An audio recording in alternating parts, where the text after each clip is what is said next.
arrived. We here, baby. What's up, man? HotepCon 2022. Second annual.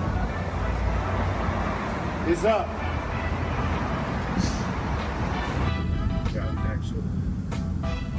Who's going to court? Hotep. Where's she at? Did you tell her to come to passenger pickup?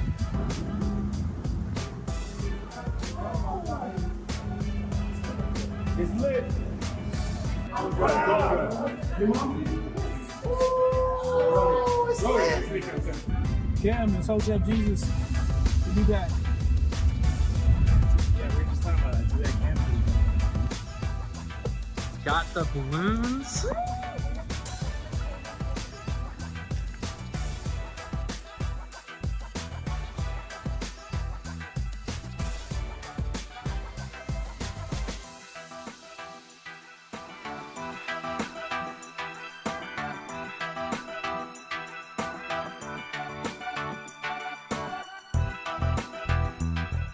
No, he really flew clear. He flew Spirit Airlines. Who flies Spirit Airlines? On purpose. Who does that? You never catch me. I've seen it now. Yo,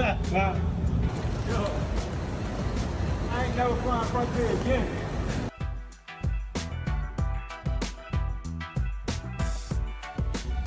Jump seats. Every seat was Did I tell you about that? Every seat was a jump seat. That hurt. Frontier's like hours. it's just a glorified spirit kind of. Didn't I just tell y'all they be having them jump seats, yo?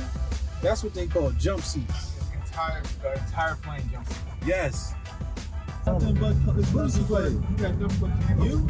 Everybody from Montreal used to play that. That was a classic. That was a classic? Yeah, from Pennsylvania. That was a classic. Was it? That shit came out. N.I.E. Yeah. No, because it was the one, something that was Yeah. one that It had was. Super Thug. Yeah, Super Thug. Yeah, the one with It Big had the Pun on one, it. yeah, the one with Pun on it. That was a classic. That was That the was a hardest good song in album. the album. Orange, yeah, orange. Orange was the orange drink. Orange drink. I'm hearing some orange drink. I can't read that. We doing bad out here, people. The hot, yeah. We doing Hot bad out spicy or here. the hot? No, that's spicy. They gonna go on the internet, they gonna say these niggas is some fake not the hot, hoteps. yeah. They not following Dr. Sebi diet. This nigga just ordered a chicken sandwich. Yeah, Cannon just four being ordered spicy sweet. a Big Mac. You know, this nigga just ordered sawdust with salt on it. Hey yo, Brody, turn mine into another one. And then No pickles on my Big Mac. Pause. you seen the show Hotep's Been Told You? All right, look it up right now on your phone while I'm waiting for my food. Hotep Jesus right there. So tell all the crew. So you just waited on. Jeez, Lord.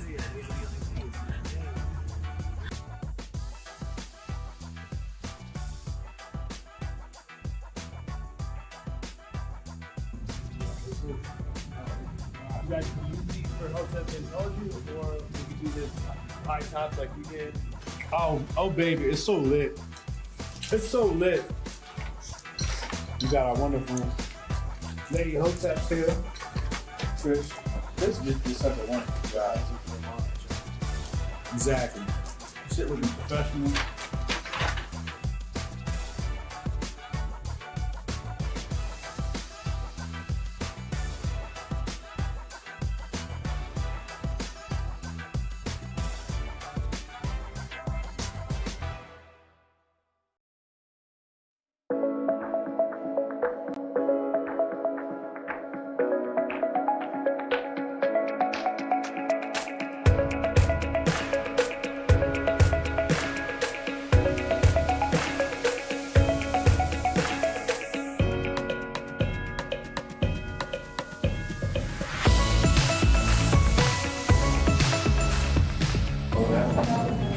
This is Cisco and sponsor. Nice. Yeah. He brought the bandage over, so I'm gonna.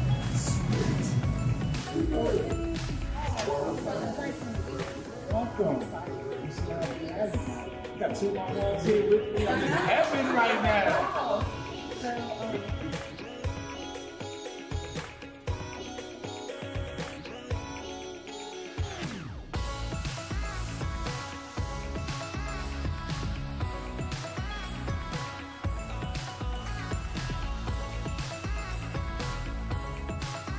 Move that table over to the left a little bit. Okay.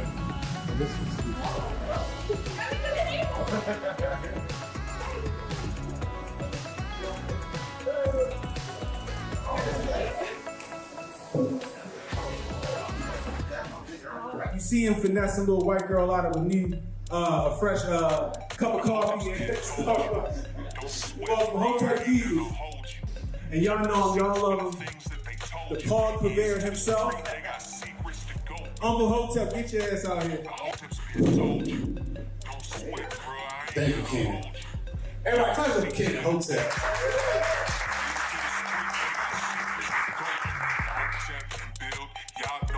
We go in for real and ain't got no chill. Teach me how to grip. Teach me how to grip.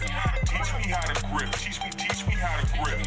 Hotep and build, y'all know the deal. We go in for real and ain't got no chill. Teach me how to grip. Teach me how to grip. Teach me how to grip. Teach me how to grip. Save the day if you not.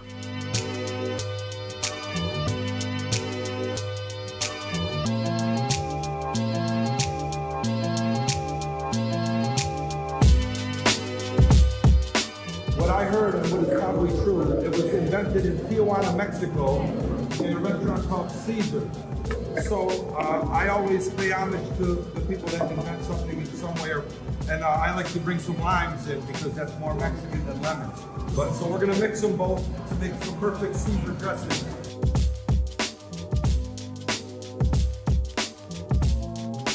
Classic ingredient, Worcestershire sauce.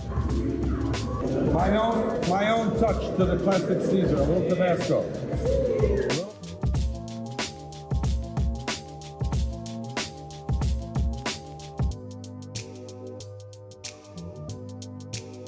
I like to say that it is an absolute blessing to be in the presence of people and have you guys with me tonight.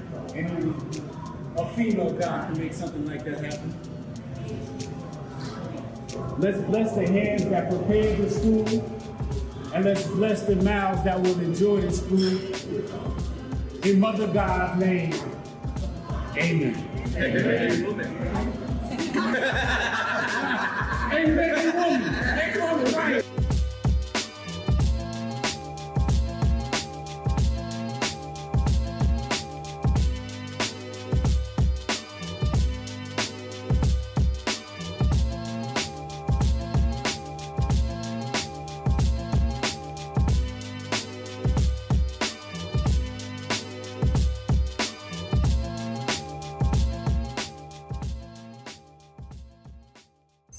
Most of you will be replaced by AI, but it doesn't have to be this way. You can become AI resistant, but you will need to outperform the machines. You may not think this is possible, but it is. The infiniteness of human consciousness is more infinite than the power of the machine. You may not know how to tap into this power, but we do, and we will show you how. Join us in this journey to make the machine our servant.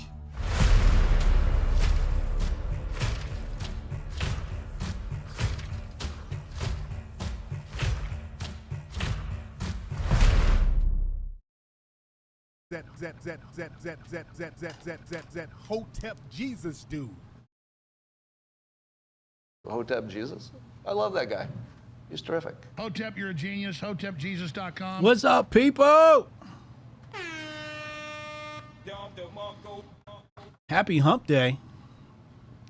It's a grifty Wednesday. It's a grifty Wednesday. I hope you got some Syscoin in your wallet. I hope you got some Syscoin in your wallet. We got a little bit of bearish moves in the market. I hope you got some Syscoin. I hope you're stacking your Syscoin. One of the leaders and pioneers in this crypto space. Man, when that bull market comes back, don't say I didn't tell you. Don't say I didn't tell you. I think they're gonna be one of the leaders in the video game space as well, earning sis to play the video game.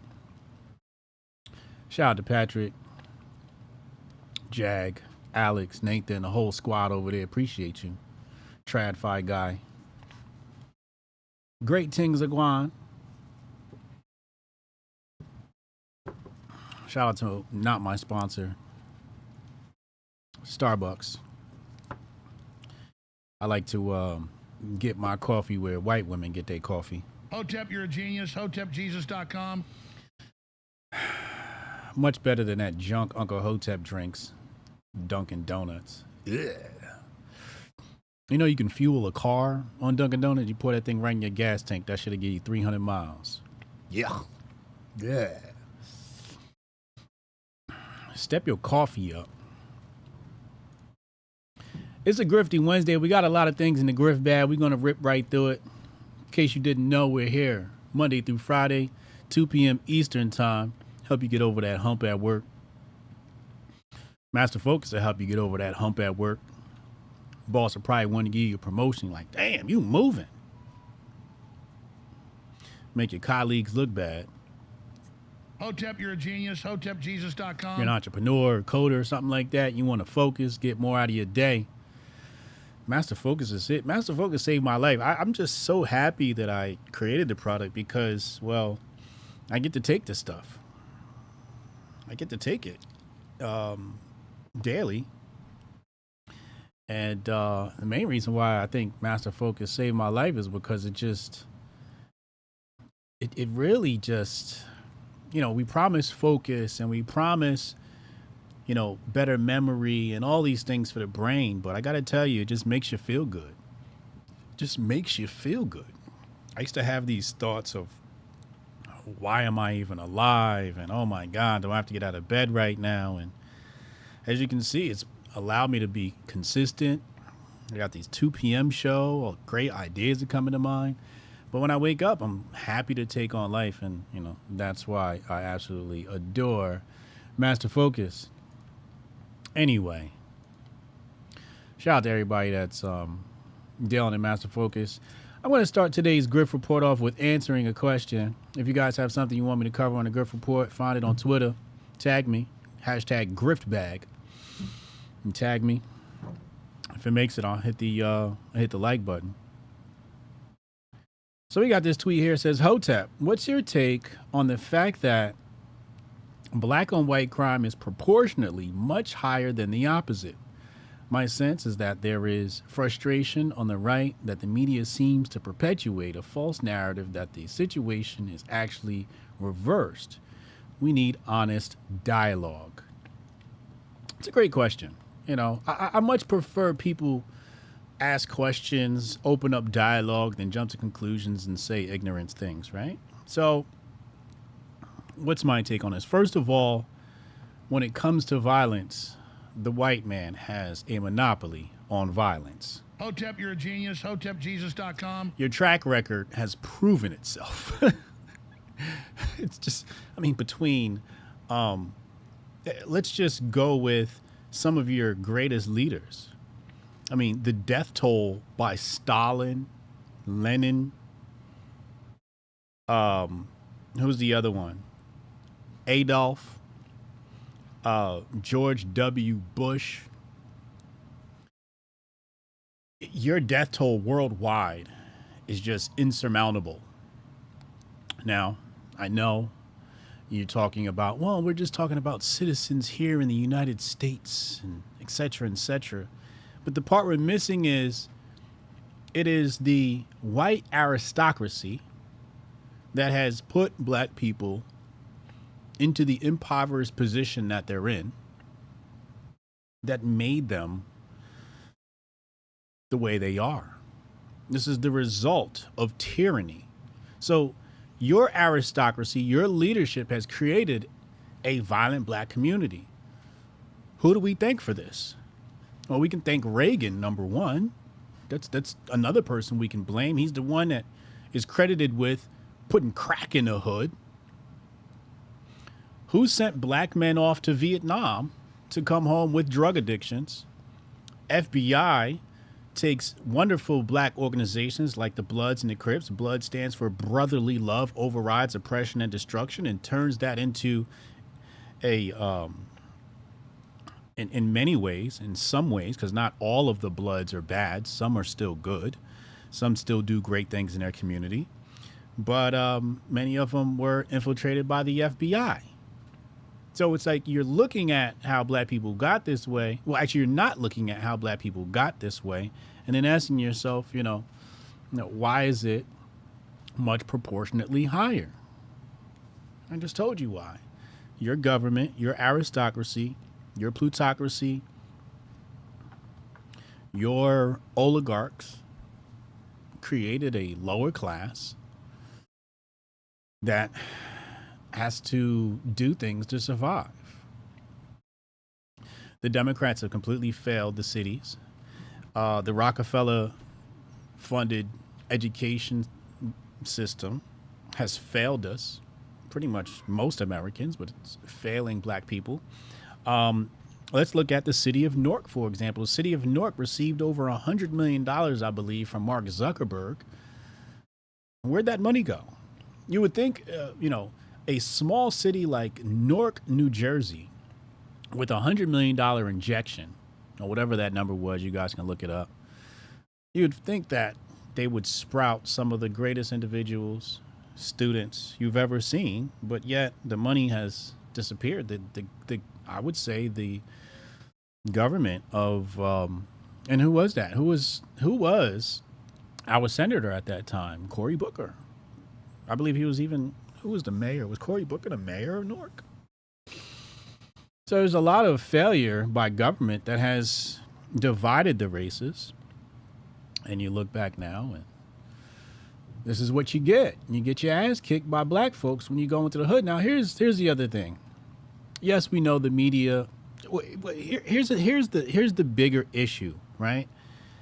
You're not looking at black on white violence over a long enough time period. I remember a time period where the media made black men into super thugs, and Hillary Clinton called them super predators. I remember when the media was on the other side of things, where they said black people are violent, and all we got were reports around the clock of how violent black people are. Did you say anything then? When our likeness as black men was obliterated? Did you say anything then? Now, tables have turned and the media's like, hold on, this now suits our agenda to make white men look dangerous, and now you're crying. But when we were complaining about how we were portrayed by the media, you said we were crying. So all I see is tears on both sides of the spectrum.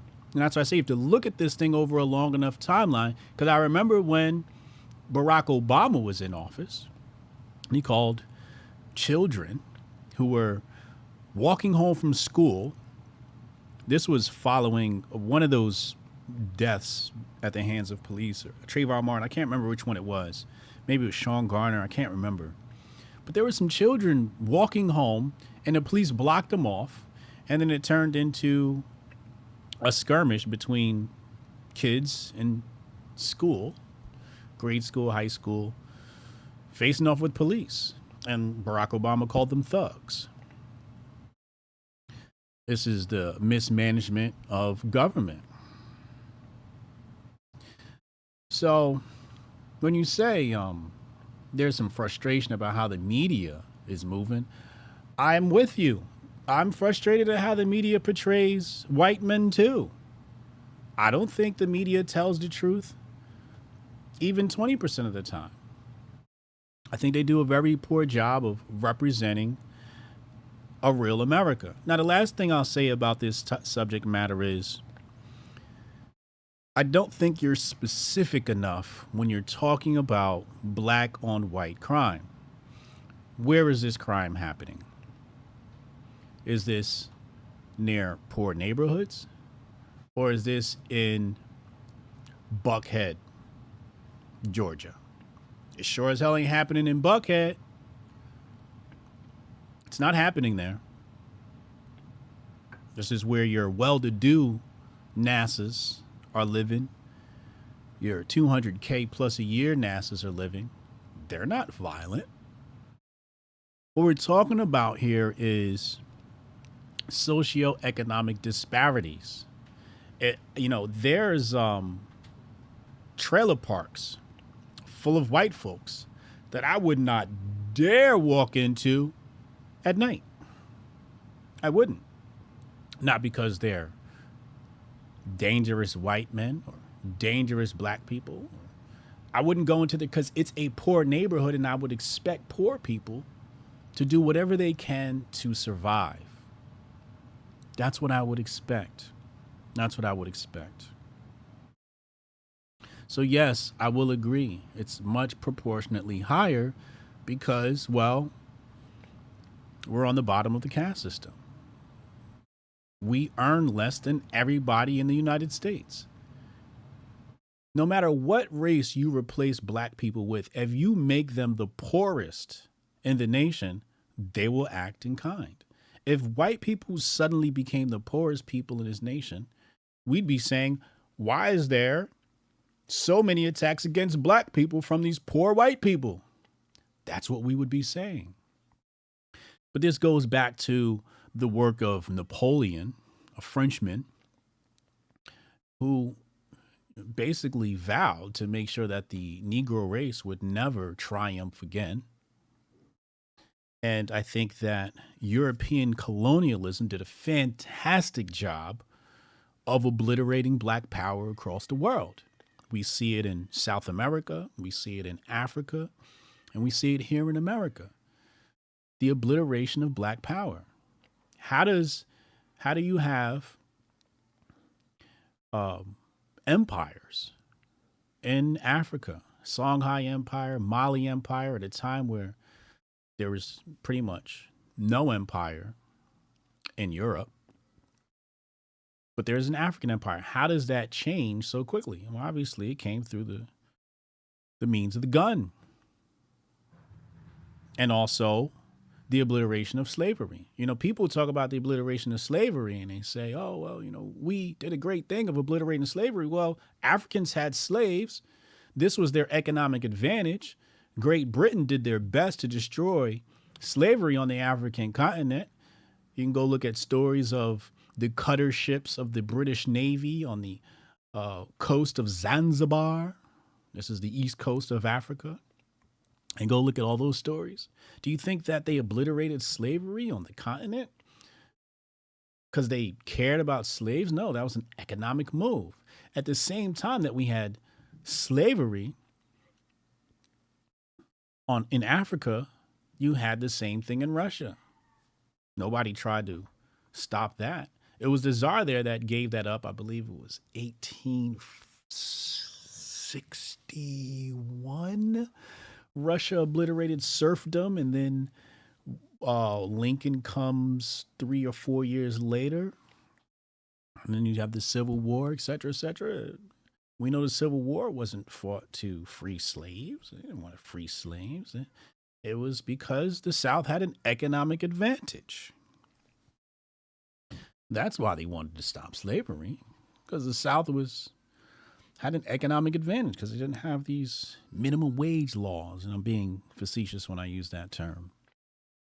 So there's a lot of history that goes into how black people came to be. And frankly, there are, nations you can blame for this. Obviously, we can blame Great Britain. We can blame, I would have to say, the conquistadors of Spain and Portugal. The French, certainly, because the French and the Spanish have divided the island of Haiti, aka Haiti. So on one side you have Santo Domingo and the Espanol influence, or España. And on the other side you have your French influence, which is why you hear this Creole type dialect on the island of Haiti. Then you have the English have conquered islands like Jamaica. And then you have Brazil, the second largest black population on the planet next to Africa, conquered by the Spanish and the Portuguese, Argentina conquered by the Germans. So you can't blame black folks for losing a war. Well, I mean, maybe, I guess you can. You know, maybe we should have fought better or something like that. I don't know. Maybe we should have discovered guns first, you know, while we were hanging out on the beach in our bathing suits and hanging out in our straw huts or some shit like that. I don't know.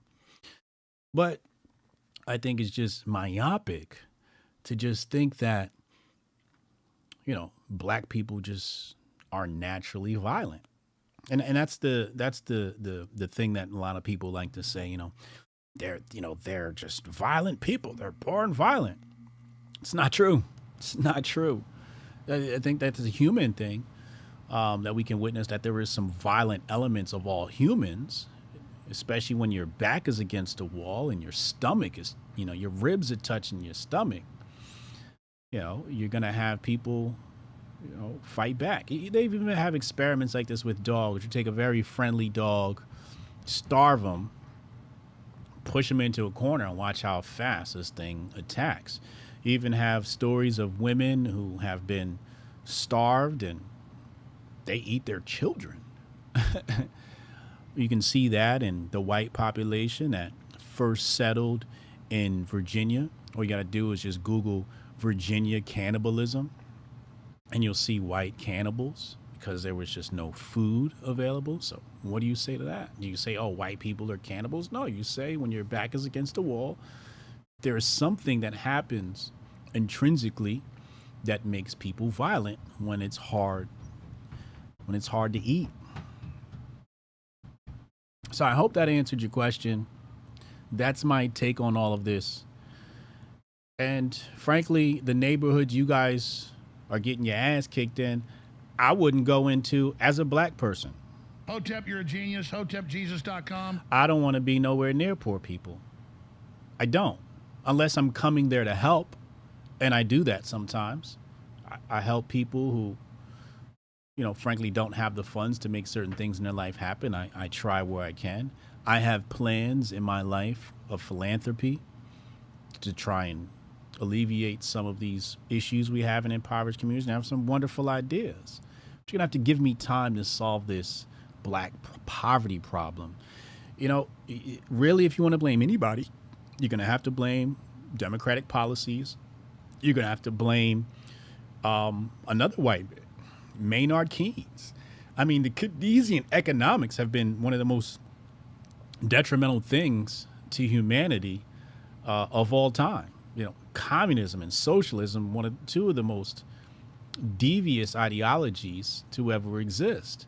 The installation of minimum wage, the brainwashing of the poor to support things like minimum wage, where minimum wage is the one thing that has destroyed black upward mobility. You wonder why black people can't get anywhere. The first thing I would do is just pull away minimum wage. But there is a mass fake stream media psyop where it convinces people, black intelligentsia, that minimum wage somehow is a good thing. And if you speak against that, then you must hate poor people. But yet the work of Walter E. Williams, Milton Friedman, Thomas Sowell shows you how you see a decline in economic advancement when you install minimum wage. Minimum wage basically says we don't want you to get any marketable skills. Even in New York City, they're trying to do away. I'm not even sure if they passed this law yet, but I know they're trying to do away with internships. Unpaid internships, basically saying, no, you have to pay the intern. I think that's a very bad idea. It's another form of price controls. It's another form of socialism. No, these unpaid internships mean that you have to bust your ass to earn that pay. So if you want to blame anybody, blame socialism for the way our society is, and do a better job electing people. Do a better job in creating better optics with your messaging to the black community so we can start pulling more votes to a conservative view.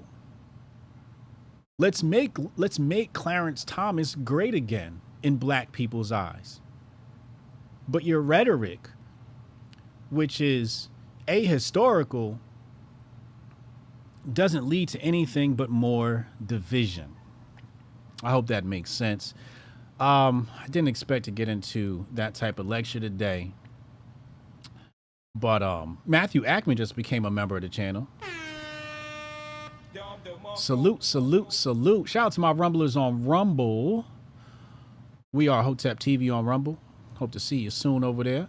All right, let's go back in the Grift bag. Let's go back into the Grift bag. What else we got in here? We got a lot. We got a lot to cover. BLM having money troubles. Shocking. But before we get into the BLM stuff, we got some relationship stuff. We got some LGBT stuff. We got some Ron DeSantis stuff in this bag. But let's go here. Let's start off with this.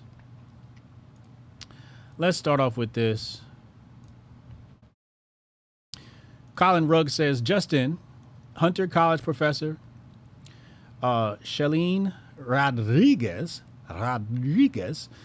held a machete to New York Post reporter's neck after she was confronted for assaulting pro-life students at her college. Get the F away from my door. I'm going to chop you up with this machete, she says. Rodriguez, who is open about her Marxist beliefs, went viral last week after cursing and vandalizing a pro-life student's display at a college event. I'm patiently waiting for New York City to take action against this maniac. And here's the video of her brandishing a weapon. Now, I'm a bit divided on this thing.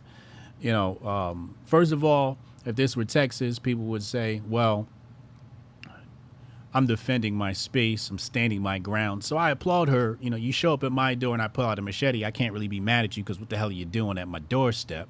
So on that side, I'm applauding her. But, you know, her, you know, tearing down pro-life students, you know, display, table, etc., etc. Yeah, I can't condone that. And again, I have to blame fake stream media, socialist propaganda for brainwashing these people and making them think that pro-life people are bad people. Conservatives are bad people. It's not a good look at all. It's not a good look at all. Says here that she assaulted some pro-life students. That's not cool at all.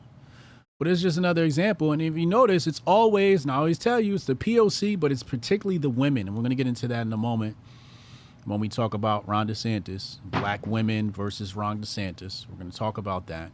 But again, you'll see this is always the POC woman. Always, always, always. And this is who they have mobilized, BLM, etc., mobilized against freedom, against conservatism, against free market, laissez-faire economics and capitalism. The one thing that would actually give black people some chance of upward mobility. Now let's come back. We're going to get into some relationship stuff really fast. Let's take a look at this. Apparently there's a gentleman by the name of Derek Jackson who was giving out relationship advice. Him and his wife have split. And here's a clip. What did that do to you? I became a shell of myself. I didn't know who I was. I actually have a couple posts on my page where I have a post that says, I knew her body better than I knew my own. Stop. Let that sit there.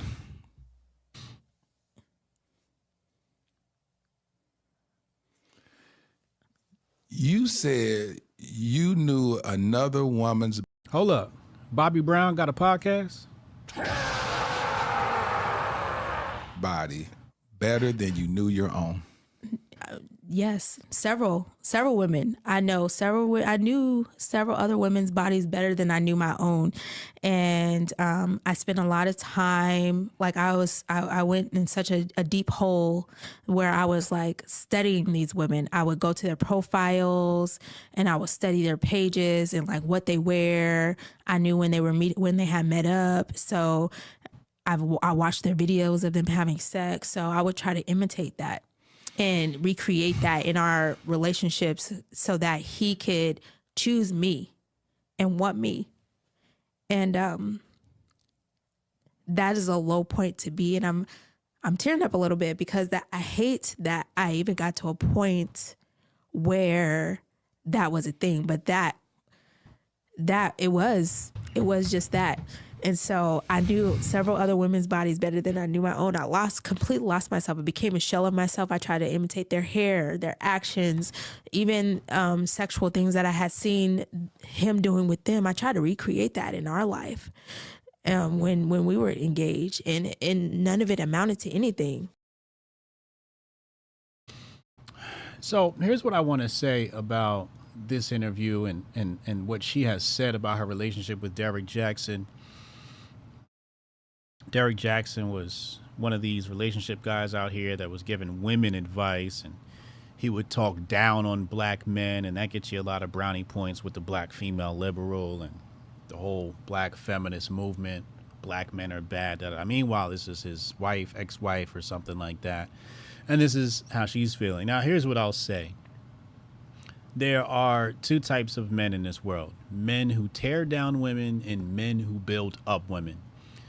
My personality type is always looking to build people up your self-esteem, build up your confidence, especially women. I think, to choose the pimp approach and tear down women's self-esteem for the purpose of control, I think that's little dick energy. It's weak.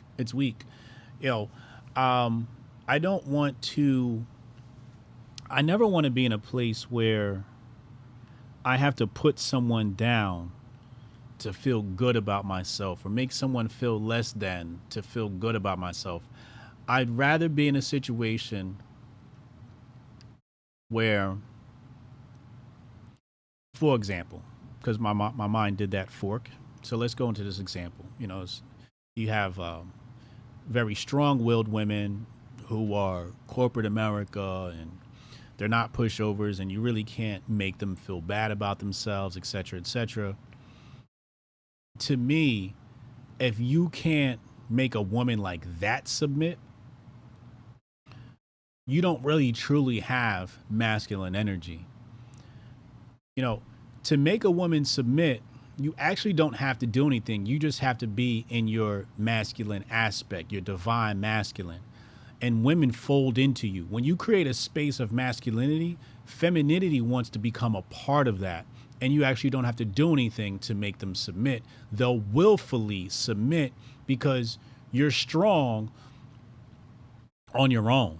You're strong in your masculine energy. And what some men try to do is, when they're not strong in their masculine energy, they like to tear them down so that they can have control.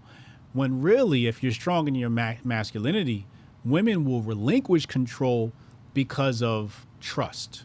T-U-R-S-T, trust. If a woman can trust you, she will relinquish control. She doesn't want to make decisions. Most women don't want to make decisions. They don't want to make a decision about where they're going to eat. They don't want to make decisions about what they should eat, when they should eat, where we're going. And I said this in my book, The Unbreakable Rules of Masculinity. It's about being able to make decisions and not being, one of these indecisive men. But when you ask a woman out on a date, for example, you don't ask a woman out on a date, say, hey, look, send her the Google search or the link to the restaurant and say, hey, this is a wonderful restaurant that I'd love to have an experience with you at. What time should I pick you up? Be upfront. For the most part, if you're in conversations with a woman, you've already won. She already likes you. If she's not responding to your text messages and stuff like that, then, stop being creep, leave her alone. You're getting ghosted. But for the most part, you just make the decision and she'll fold into your masculinity. Because women have so much to deal with on their own that some of these 3D problems that we have in reality, frankly, they don't want to deal with. They don't want to deal with bills and money and, all these things that are very masculine. All this physical world is very masculine, and the etheric world is more feminine. So you have to allow her to, offload some of the responsibilities of the physical world onto you and let her handle more of the etheric responsibilities of the world, such as compassion, love, and nurture. When she has to worry about, where, she's going to work and, what time she has to be at work and the bills and this, that, and the third, she can't truly be in her divine feminine. So, Derrick Jackson, having a woman like this and having her like that, to me, I think is a bit devious. I don't think it's a way to live your life. And, to be truly honest, when you're masculine, you can have two women. Hotep, you're a genius. HotepJesus.com. And tell them, like, yo, like Kanye said, have you ever asked your bitch for other bitches? Let's go back in the Grift bag.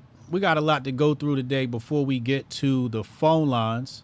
202-596-5631. We'll open those up a little bit later. First, let's get back in the Grift bag. We got to talk about relationships at least once on the Grift Report. Welcome to the Grift Report. We're here every day, Monday through Friday at 2 p.m.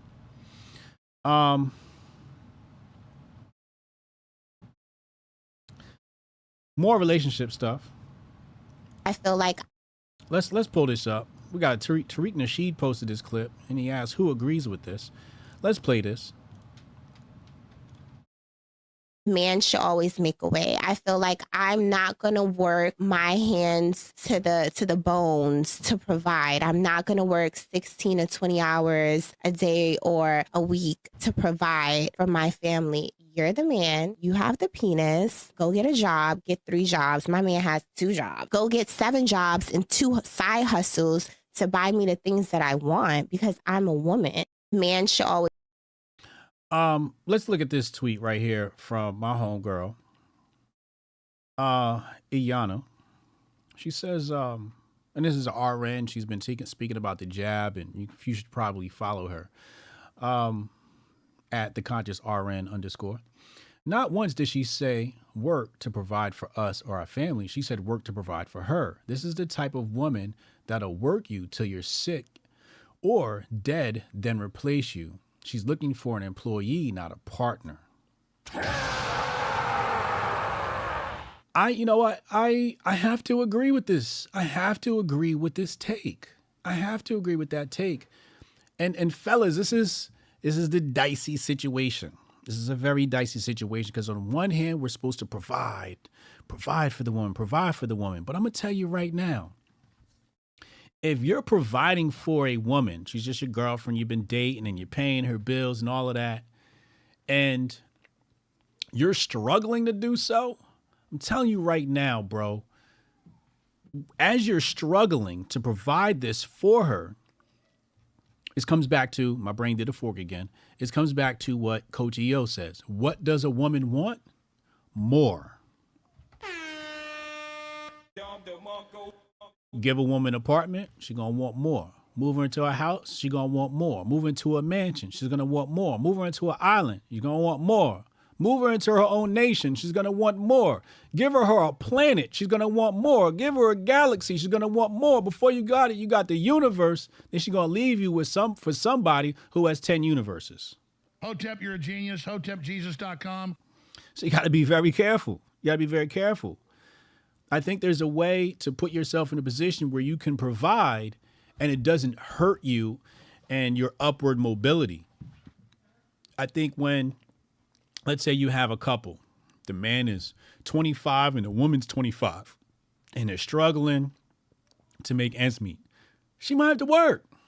She's going to have to go out and gig and you're going to have to go out and gig. But what if there's a situation where you're gigging, you're working, you're jobbing, and she's at the apartment, wherever you guys live in, let's say, you guys live together. This is a judgment call. This is a judgment call on if you should continue to live that lifestyle or not. And I think some things you have to look out for are Needs versus wants. This woman said he has to provide for the things I want. She didn't say need. She said want. That could be anything. A handbag, some new shoes. She want to go out to dinner in Biden's economy. Oh, Lord knows it's expensive to go out in Biden's economy. So you have to make a judgment call. And I think you cannot go based upon what people say. You have to go based upon what people do, because they say one thing, but they do a whole other. Huge red flag, fellas. A woman that wants to go out with her friends. Bruh. If you're paying the bills or not paying the bills, and she's partying with her friends every week, every 2 weeks, ladies' night, she throwing on some skimpy shit, she going to the club, she getting drunk with her friends, guess what? You gotta let her go. Hotep, you're a genius. HotepJesus.com. Ain't no girls' trips. Ain't no girls' night out. You want girls' night out? Y'all better be going to play bingo. Hotep Jesus? I love that guy. He's terrific. She better be going to play bingo at church. Because the only thing that happens at girls' night and girls' trips is hoe shit. It's just hoe shit. That's all that is. It's an opportunity for her to be hit on by guys, or you know, guys to take advantage of her, slip things into her drink. You know, all this irresponsible stuff that happens. Devious stuff. You can't trust some of these men out here. You know, they're just incels, or they can't get it, and so they have to drug women's drinks. It's just really dangerous out here. So you never want to put your woman in that type of position. You never want to date a woman that puts herself in that type of position. Now, if you're dating a girl, let's say you live together or you're not living together, and when she comes over, she's at the house and food is set and your clothes is clean and it's ironed, and she's starting to help design your life. She's starting to become an assistant to your life, an asset. Because what you have are two different types of women. You have assets and you have liabilities. If you see that, for example, one type of woman's going to say, let's go out. Another type of woman, you're going to say, hey, let's go out. She's going to go, babe, you ain't got it like that. We not going out. We staying home. We going to rent a movie. Well, you ain't got to rent movies no more. Well, I guess you do online. We're going to watch Netflix. We're going to keep it in. What we should do is, you know, I've been looking at a couple of stocks today while you're at work. Let's take that money that we would have put in there. Let's put it into this stock. Now, this is a woman you want to keep around. Now, that type of woman probably won't leave you. But if she's complaining about all the things you weren't able to do for her, if she's not saying to you, don't spend that money, you might be with the wrong woman. You want a woman who's going to tell you, don't spend your money. That is a good woman. She's thinking long term. If she's speaking of long term plans for the both of you, you might want to keep her around. But if she's speaking of long term plans like, when are we going to get married? When are you going to get me a house? These things are just all about her. You got to let her go. What in her rhetoric, what in her speech, what in her thoughts and conversations with you is about making you better? Is she your therapist? And in my book, I tell her, don't tell a woman how you feel, but a woman should act as your therapist. Babe, how you feeling? I wouldn't suggest telling her how you feel, but she's going to sense some things, and she should be coming over to you and rubbing your back and just allowing you the space to relax. If she's not your peace, you got to tell her peace. Hotep, you're a genius. HotepJesus.com. If a woman is not your peace, you got to tell her peace. And really, you know, what I've learned is, you know, a man really doesn't want much from a woman but peace. If you can be his peace, then he should make you his peace. If you can be his peace, he won't be. If you can be a man's peace, he won't need a side piece.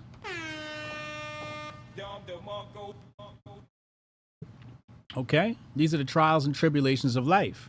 Now, I explained that side. Let's explain the other side before we go back in the grift bag and pull out our next topic. What happened is this. This is what's dangerous. Let's say you're with a woman, live together, not living together, however that situation may be. And you're busting your ass to make ends meet. You don't even have enough to invest, to put a little away in savings or whatever it may be. You're barely getting by. And mostly because, you're supporting her if you're living together or you're not supporting her. What she's going to do is she is going to use you for as long as possible. And as soon as the next shiny thing comes along, she's going to leave you and blame you. Oh, you ain't making enough money. I need somebody that's going to make enough money to support me, blah, blah, blah, blah. Meanwhile, you done supported her ass. You done tried your best. You done bust your ass for, however many years, 2 years, 3 years, 5 years, whatever it may be. Going to have all those issues. And she's going to leave you. Or she's going to cheat. And many women cheat. I think it's pretty much a statistical fact that women cheat more than men. And they even soft cheat, like flirt with other guys online. And women are much like a stockbroker or a mortgage loan officer or a mortgage broker. See, when you're a mortgage broker or you're a car salesman, they have something called a pipeline of leads. So you'll have the deal that you're closing and you're going to get paid off of, but you need about 10 or more in the pipeline to make sure you always got revenue coming in. So women will be with you and keep a whole bunch of other dudes in queue. They'll keep them right at that line of, I got a boyfriend, we can be friends, da-da-da-da-da. And she might not cheat. But she'll be in contact with them and she'll be communicating with them. And all of them are emergency dicks. So when you slip up, you couldn't beat her that one time because you had to work late. Guess what? He's going to occupy her time. She's going to be texting him, etc., etc. Or at some point, she's going to go, oh, this guy just got a promotion at his job. Look at this lifestyle he's living. She's going to go hang out with him. She's going to fall in love with him and his things and his lifestyle. She's going to cheat on you. She's going to lie to you and say, I'm going to hang out with the girls. Meanwhile, she's going to hang out with this guy. She'll, say we're going out with the girls, and really the girls' friend group is another friend group of guys. So now they're hanging out in the club with her friend's guy group, friend group. So she's in close proximity with him. She ain't really cheating, but he's dancing with him. He's buying her drinks. They're flirting with each other. She might not fuck him then, but she wants to. Meanwhile, you broke. So what I say is, until a woman liability is about 5% of your net monthly revenue, she should be less than 5% of your net monthly revenue. Now you can safely say, okay, I can take care of you. But if and this falls into understanding debt to income ratio. When you calculate your debt to income ratio, you got to calculate your woman into your debt to income ratio. Don't just include your rent, your gas, utilities, expendable income. No. Include your woman, because she's probably your rent. A woman costs rent. If you're paying $1,500 a month in rent, that's probably what a woman's going to cost you, just based upon opportunity cost, because while you're with her, you couldn't been getting more money. So woman is going to be expensive. So you want to look at your debt to income ratio and make sure she's less than 5%. Really, I would say 1% is probably safe. But if a woman is 10% of your take home, you got to let her go. Hotep, you're a genius. HotepJesus.com. All right, that's enough relationship advice for today. Let's get into the hard topics. We talk about relationships in the beginning of the Grift Report daily. We're here at 2 p.m. Make sure y'all tune in. It's ugly out here, fellas. It's real ugly. Ugly. Let's see. Target, BLM, or Ron DeSantis. Let's go Target, Ron DeSantis, BLM in that order. Okay, Target. Let's pull it up. Where is it? Here we are. Sorry, you know, I had to watch this, so you guys got to watch this. It is what it is. It is what it is. Alex Stein decides to troll Target in their LGBTQ section. This is not, you guys see this? It's tuck friendly. You see? Extra tuck. It's awesome. Yeah, I saw it on TikTok. Folks, we're at Target, checking out their tuck-friendly Pride collection. That's right, guys. Extra crotch coverage, tuck-friendly construction. Thank you, Target. No, it is. I think this is the tucking one. Yeah, it is. Look. Tuck-friendly construction. Okay, well, let's see how tuck-friendly it is. Okay, well, you can... Wow, it's so tuck-friendly. It's nice to do. Let's go in. I love the tuck-friendly bathing suit. They hide all of it. Look, I got... This is nice. You guys see this? It's tuck-friendly. You see? Extra.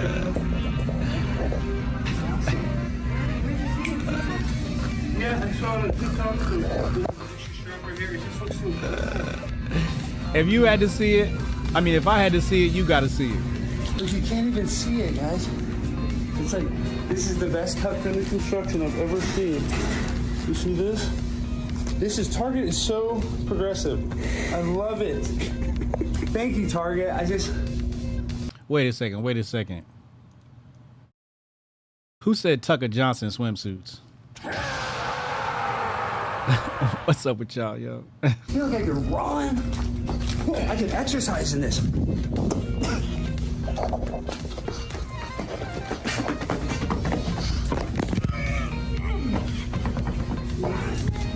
This is what I'm talking about. You can train in this thing. I'm all tucked in. We're getting it. Can't wait to wear this around the pool.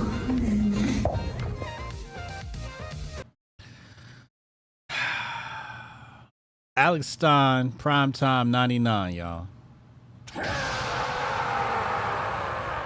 All right, first of all, Alex, you gotta stop this shit, bro. You gotta stop this shit, man. This shit is super, super pause-worthy. Do you have kids? Do you have your kids?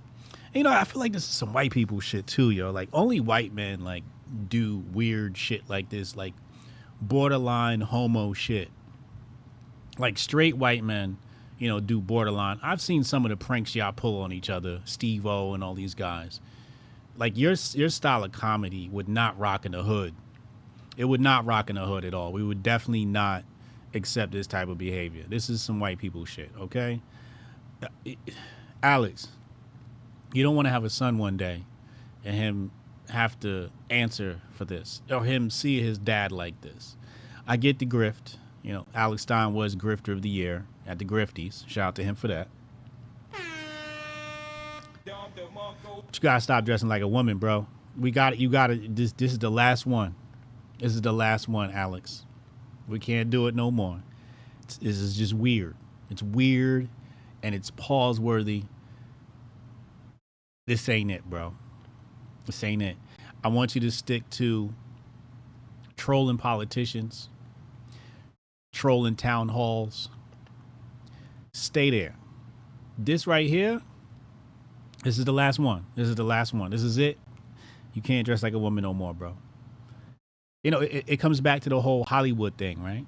Where they say Hollywood makes you put on a dress before you become famous. Is that the same rule on the right? Is there some right-wing Illuminati that says, hey, you want to be famous, you got to put on a dress? I don't think so. But that's what it looks like. That's what it looks like. Alex Stein put on a dress. So he's got to stop this. Yeah, Oscar De La Hoya, yeah. So we need Alex Stein to chill out. I get it. I totally get it. But you got to stop. Now, something else about this story. First of all, Target's really weird for doing this. I think they pulled a meeting the other day to say, hey, look, you know, blah, blah, blah, blah. We're going to have a talk about this. And then we have this person. That Liberty chick. I follow That Liberty chick. I think she has pretty good content. She says, if you mention I had nothing to tuck, you're a bigot. Now, the caption's funny. The caption's funny, and here she is. She's got on the tuck-friendly swimsuit, and she's a fit girl, so obviously, you know, she's attractive, and she uses her attractiveness to her advantage. And I have no problem with that. No problem with that. But it's become a grift. That, you know, it's like the Bud Light thing. You know, once something happens with the woke, you know, everybody takes it as an opportunity to grift. You know, I saw people doing the Bud Light thing. We had the Bud Light songs, the Bud Light music videos. Then you got the Bud Light at the shooting range where you're blowing up, you know, cans of Bud Light. And I'm not saying that you shouldn't do these things. I'm just saying it's definitely grifty worthy. It's definitely grifty worthy. You definitely got to be nominated for grifty. Which brings me to our next point. Grifties.com. Let's go there. Let's go to grifties.com. If you guys haven't watched the 3rd annual Grifties, I suggest you do so ASAP. Who's leading the board? Joe Biden's leading the board. Dylan Mulvaney is in 2nd place. AOC in 3rd. Greta Thunberg 4th. Fauci 5th. The royal family 6th. Barack and Michelle. I don't even know why Barack and Michelle are up there. I think just people just hate her. Amber Heard. I don't know why she's up there. Zelensky and Chile de Castro.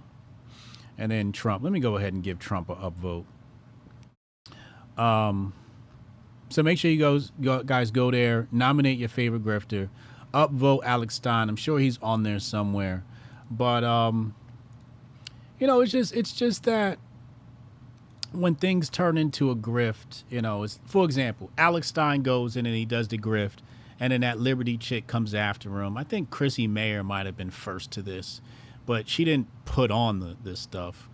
But it's like monkey see, monkey do, and now you're downstream from the previous grifter, and it's just like, I get it. It's a grift, but it's just not a grift that I'm willing to take on. You know, I did the Starbucks thing. I did it one time, and then I left that grift alone. But it's a grift. It's a grift. It's a funny grift. It's I would say it's a righteous grift, right? It's highlighting some of the nonsense going on in Target, but it's just not my style. It's just not my style. Let's go back in the grift bag. We're already an hour in here, and we got to open up phone lines. Ron DeSanctimonious decided to run. Let's play the clip.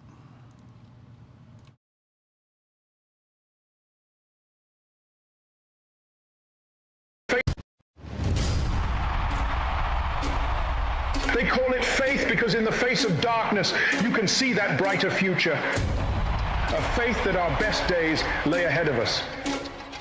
But is it worth the fight? Do I have the courage? Is it worth the sacrifice? America has been worth it every single time.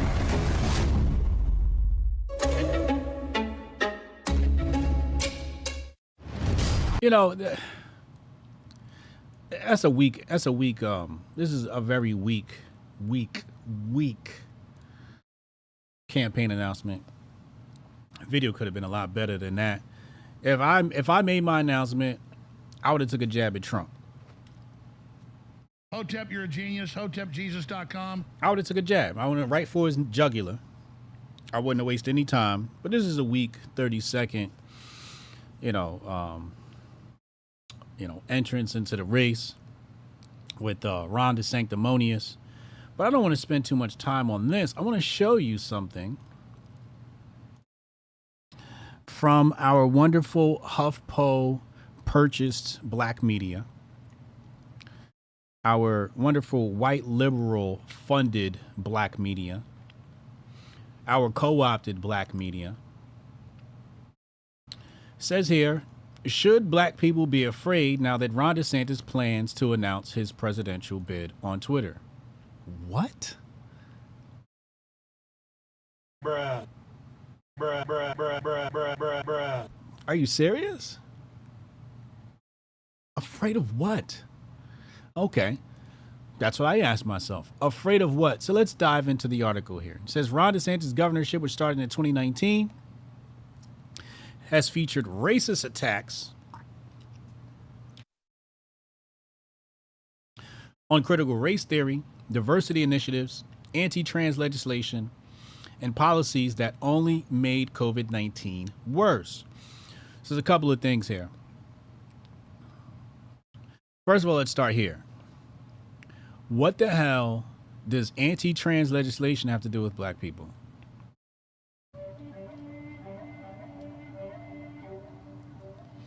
What does that have to do with us? They snitch on themselves. Then he says his policies only made COVID worse. Ma'am, have you been keeping up? All of that stuff about the bug has been debunked. All that stuff about how dangerous it was has been debunked. You know who it was dangerous for? The people that went out and got the shot. That's what the media is now reporting. They're now reporting that it was more dangerous for people who got the shot. Ron DeSantis wasn't pushing for that, not to my knowledge. You guys were. Matter of fact, let's check the root and see what their recommendations for the shot was.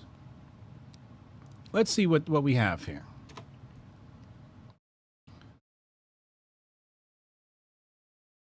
Oh, look. Okay. So your search function doesn't work? What's going on here? Okay. All right. So we'll do this.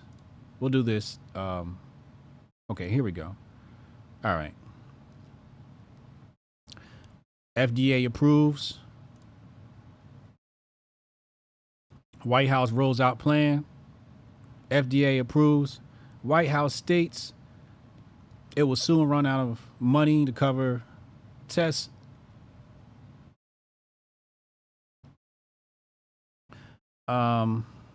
Study. Look at this. Look at this. Bug 19 shot hesitancy has dropped among black people. This is what they're reporting on. Let's see what's in here. Despite the fact that black people have still been hesitant in this country about getting the bug 19 shot, even when Fauci and other medical experts have urged to get the shot as quickly as possible. Right, so here we have some of the hesitancy comes from past traumas like Tuskegee, Henrietta Lacks, that's our stem cells. But it could be because black people have less access and availability to this shot due to their circumstances. So they're saying DeSantis is dangerous. Meanwhile, this is what they're pushing, even for young children.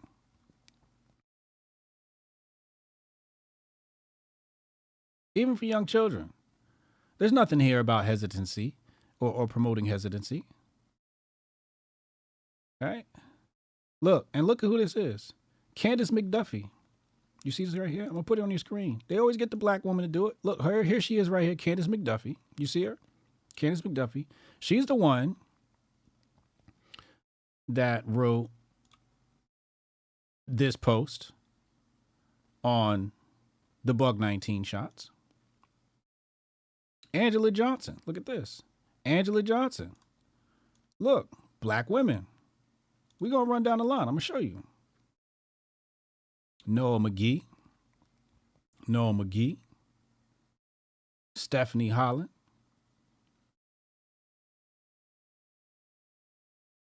Hold on.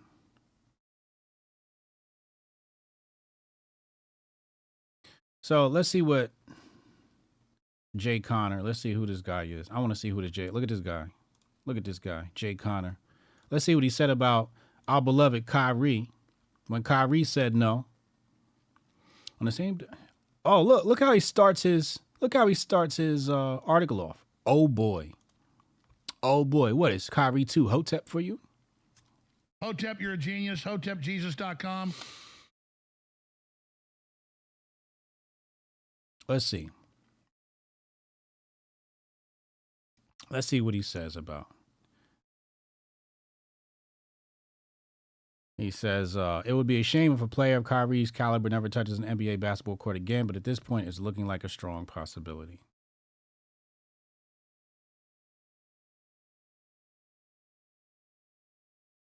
As previously reported, at the root, there's a mandate for the Bug 19 shot.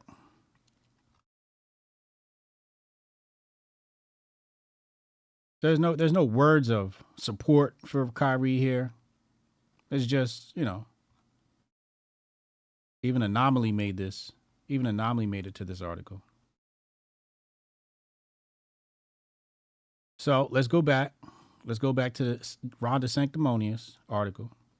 And I'm no Ron fan, but let's look at who wrote this. Once again, Candace McDuffie, black woman.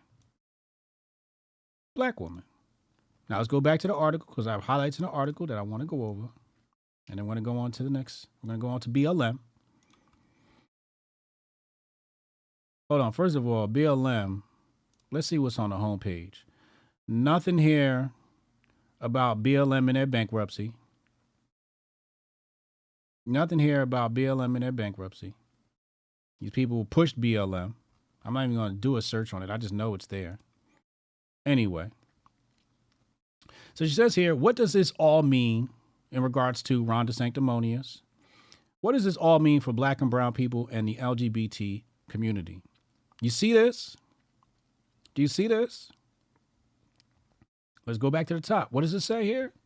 Should black people be afraid now that Ron DeSantis plans to announce his presidential bid? And what did they shoehorn in there? The rainbow community.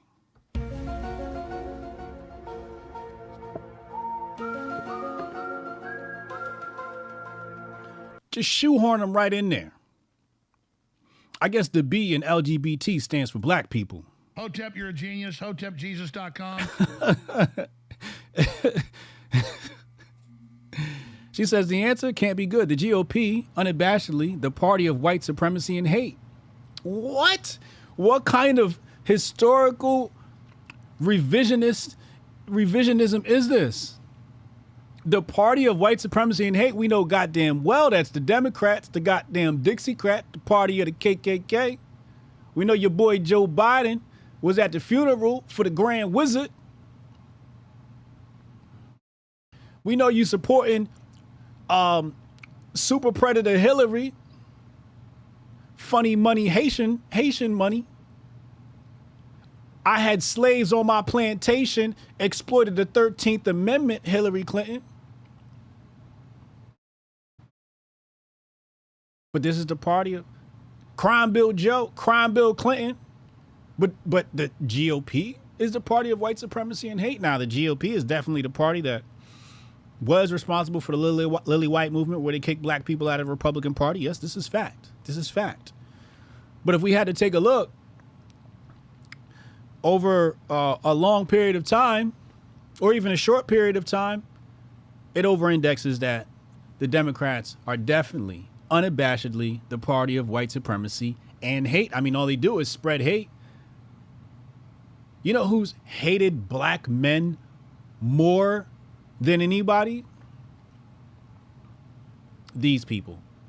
These liberals, these socialists, these leftists hate black men more than anybody. Black Lives Matter hated black men. Black Lives Matter hated black men.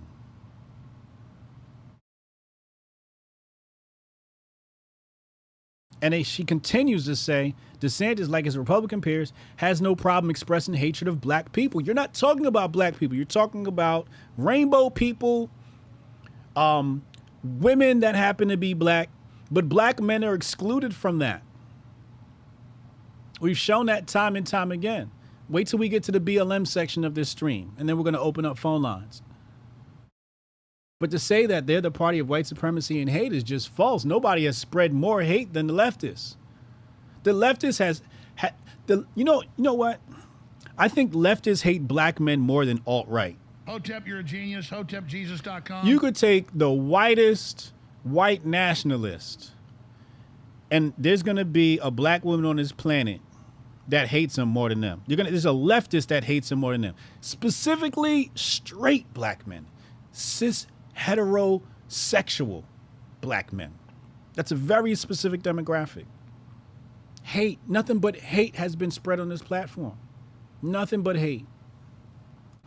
The governor has done everything in his power to erase black history, rescind voting rights, and even praised Jordan Neely's killer. Now, the verdict is still out on Jordan Neely.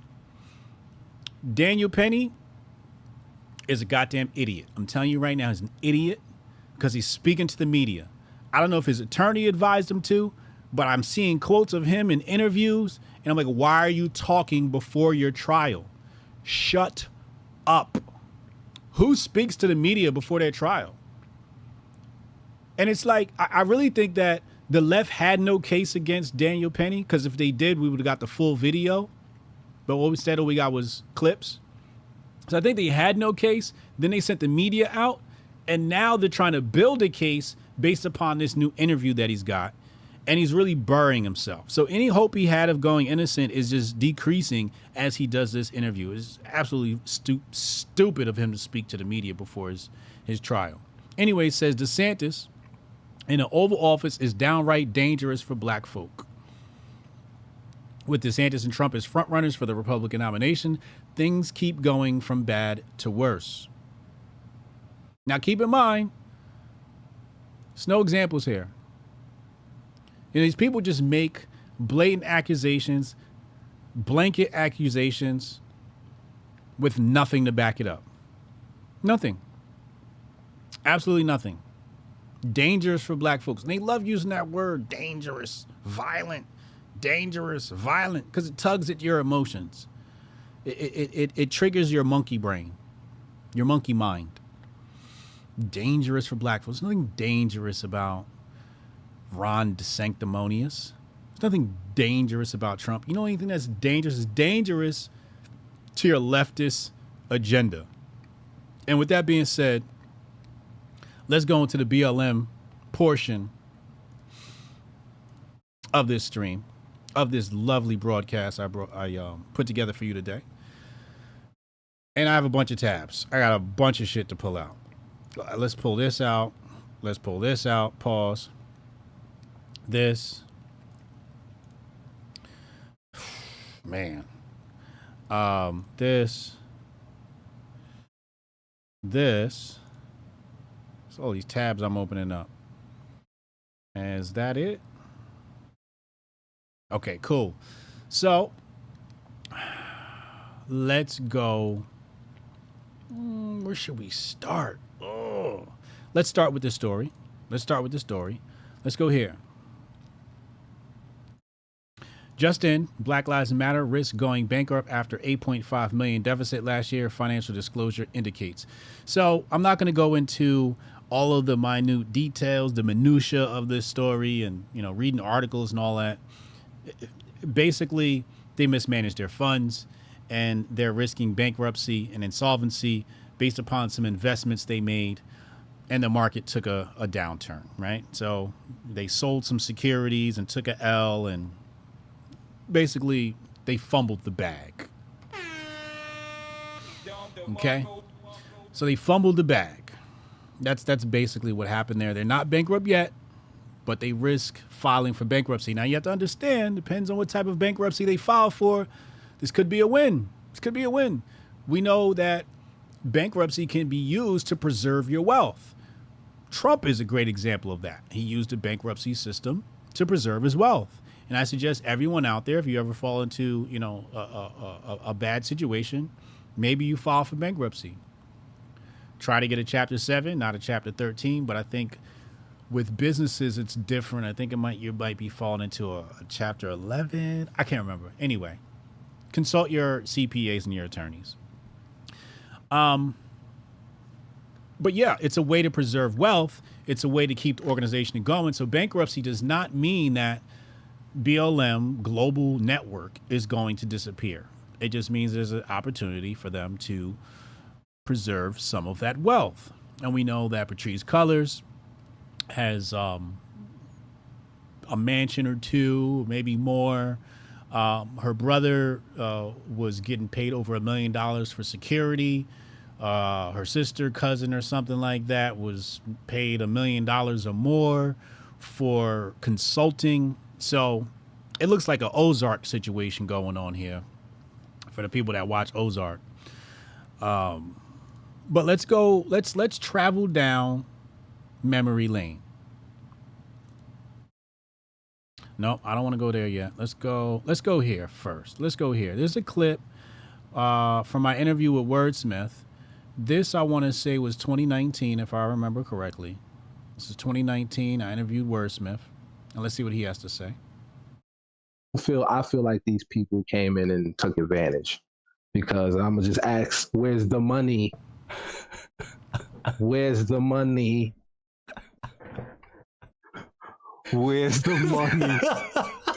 Black Lives Matter, where's the money, bro? Where's the money?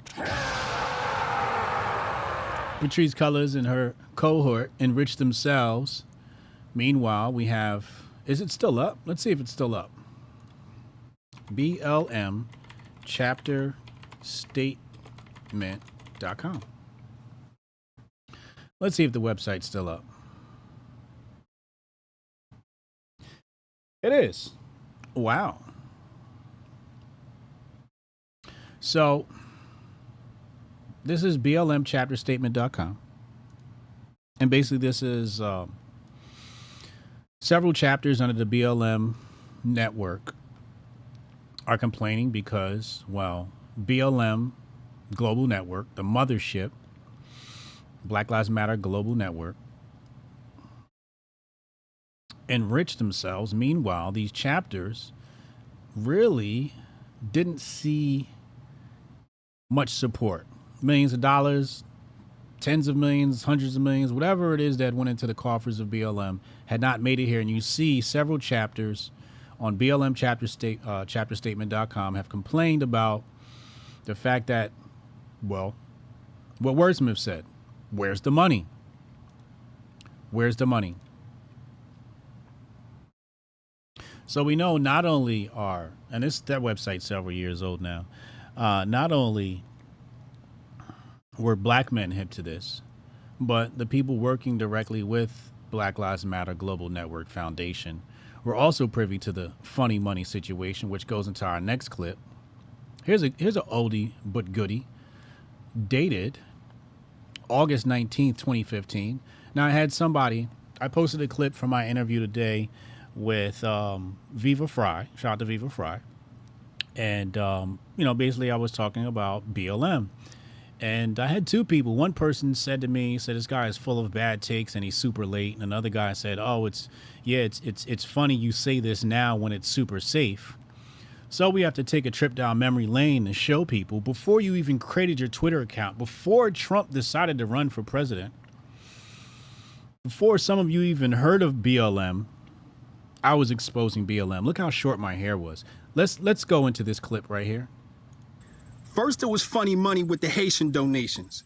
Then it was funny money with the Trayvon Martin donations. His family already had a fund set up, but Sean King created his own. I wonder why. Then it was funny money with the Tamir Rice donations. Moms never saw that money. You could Google that story. Then it was funny money with Bree Newsom when she climbed the pole and he promised to give her that money, and she never saw that. He's funny money. Get this Rachel Dolezal in the face ass nigga the fuck out of here, yo. So before y'all became Trumpers, this was me on Twitter. Tweet still up, August 19, 2015. Okay. Curtis Goon said, this is when me and Curtis Goon got cool. He said, I see you, boy. Pardon self. You about that life for real, huh? This is where Curtis Goon found out I wasn't playing. Brown Sugar says, I love you for this. This is back when I was Vibe High. Okay.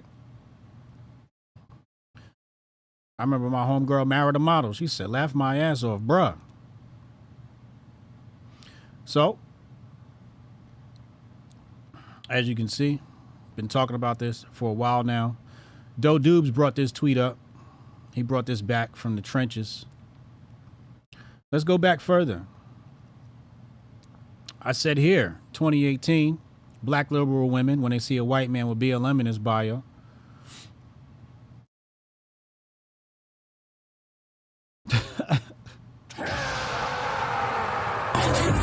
Okay. So we see all of this. Let's go back here. Let's take another trip down memory lane, because I had to let people know what the deal was. What the dealio? Let's pull this up. I went back into the trenches. Here we have Terrain on Roland Martin talking about the Black Lives Matter situation. I'm not going to play the clip because I don't want to hear from these Johnny-come-lately folks. I frankly don't. Now you want to say something? Terrain, when I was criticizing them back then, you was on my biscuit. Roland Martin, when I was criticizing them back then, you called me a coon. You was on my biscuit. Now you got to talk about it on your show in 2023. But let's take a trip down memory lane to find some of these tweets I drudged up.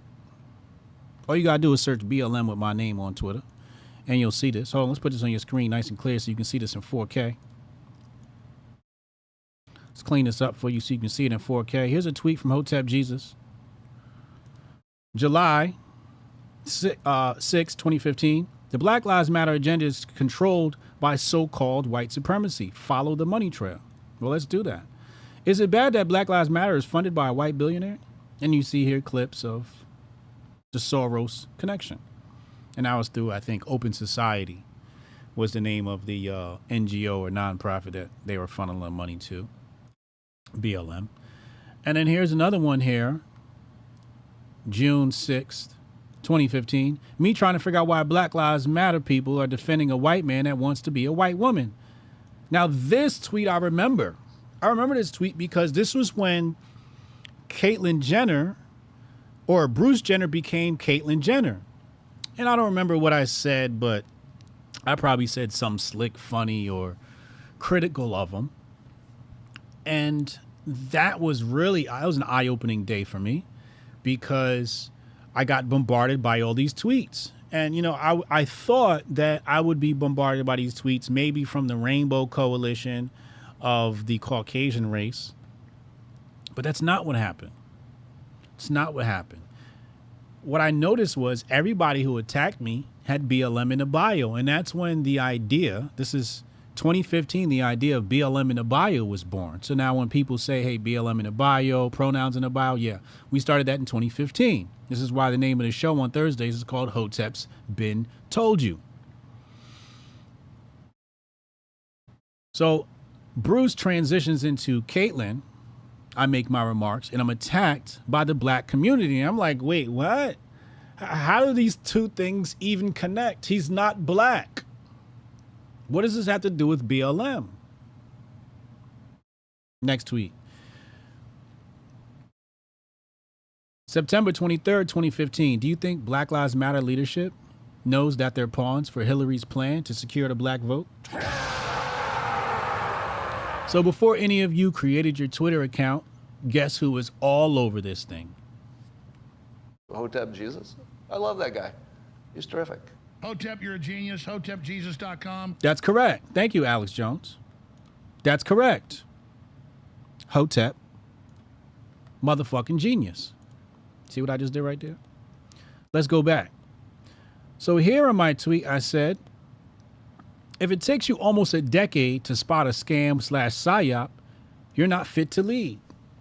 Now, I spotted this early on, and I tried to warn the black community, the black Twitterazzi, black Twitter naughty. And I was criticized, lambasted. They told me I was a hater. They said, you're just hating because you're not getting credit for work. I'm like, what? What are you talking about? I'm jealous because these people, matter of fact, let's take a further trip down memory lane. I want to show you something. I'm going to type in BLM from Hotep Jesus. Hold on. You see it right there? BLM from Hotep Jesus is going to bring up all of my top tweets. And you'll see them all here. Here's another one. BLM exposed. You'll see all my tweets. But I want to go to one in particular. Let's play this clip since we're going down memory lane. Y'all, this goes back to y'all making the white man seem like he's all powerful and we're just so weak. We can't do anything. Black people can't do nothing. Oh, look, the white man won't let us have our painting on the side of the building. Whatever will we do?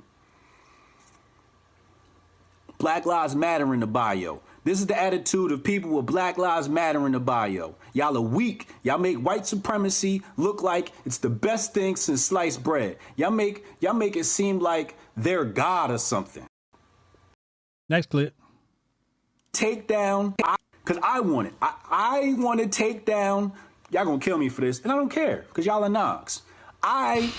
If he was gonna give me that same space for $12.50, I would tear down Biggie's face and put my face up for $12.50, and I'll pay the bill myself. I'll put a HotepNation.com billboard up there for $12.50. And I'll pay it for it myself, since you brokies can't pay to keep Biggie's face up. Either pay the bill or shut up. So apparently, I remember that too. I think they were trying to tear down a Biggie mural, and it was really cheap too. And wait, what's this video? And nobody could pay it. I'm like, y'all couldn't keep a Biggie billboard up? Y'all couldn't get that money together? Here's a clip from 2016 about Malcolm X, what he said about the white liberal. That's a classic. Y'all seen it. If you haven't, get your life together. There's a particular video I'm looking for, and I can't find it. It's with here. I think I can find it from here. It was Darren Seals. I might have to search Black Lives Matter. But these are all my tweets, hypercritical of BLM. Let's just scroll to the bottom. Let's just scroll to the bottom. I want to show you the progression. I want you to see the progression. Look at this. This is just me, all just me going in on BLM. People in the chat saying they remember this. 2016. Oh man, the Riley memes. I used to have the Riley memes pumping. I want to go all the way back to my first tweet about BLM. Just so y'all can tell. Just so y'all can see I'm not fronting. All right, right here. July 6, 2015. BLM is an agenda to allow the inclusion of rainbow people in the movement.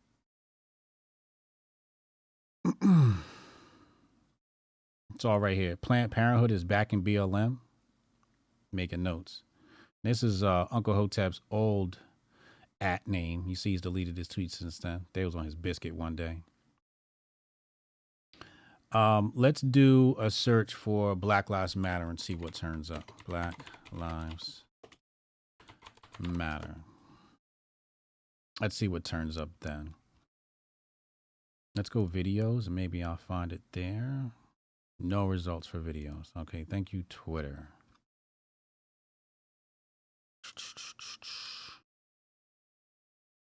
So again, people, make these statements, and I have one more tweet to share with you in the Grift bag on this conversation, and then we'll open up the phone lines 202-596 202-596-5631 202-596-5631. Let's just go all the way back. So I think I have. You guys really got to look up the Darren Seals stuff, man. If you guys really want to know the expose on Black Lives Matter, you got to look up Darren Seals and what he was saying. All right, here we go. We've reached the bottom. So here I was like, it would be dope if Black Lives Matter included events in Africa, not the U.S. So this is where I'm kind of hypercritical. I said, here we have blacks uniting to rival a white-owned company, and y'all attacked them with Black Lives Matter complaints. think this was in regards to title. Yeah, everybody was screaming Black Lives Matter, but then they were attacking Jay-Z for creating title. I said pray for Kenya, Black Lives Matter. I was trying to, include Africa in the conversation. And then here, April 2nd, 2015, Black Lives Matter is supposed to be about progress, not complaints on past events, solution-oriented. So I'm starting to see it's just like, complaining.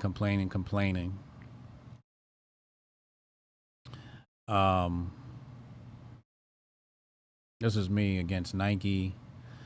I still don't wear Nike. I still can't pull myself to purchase anything Nike. Here, the consistent narrative is Black Lives Matter was started by 2 queer women. Me, I don't see how their sexual orientation matters. Let's see if we can find the Darren Sills video now. Wow.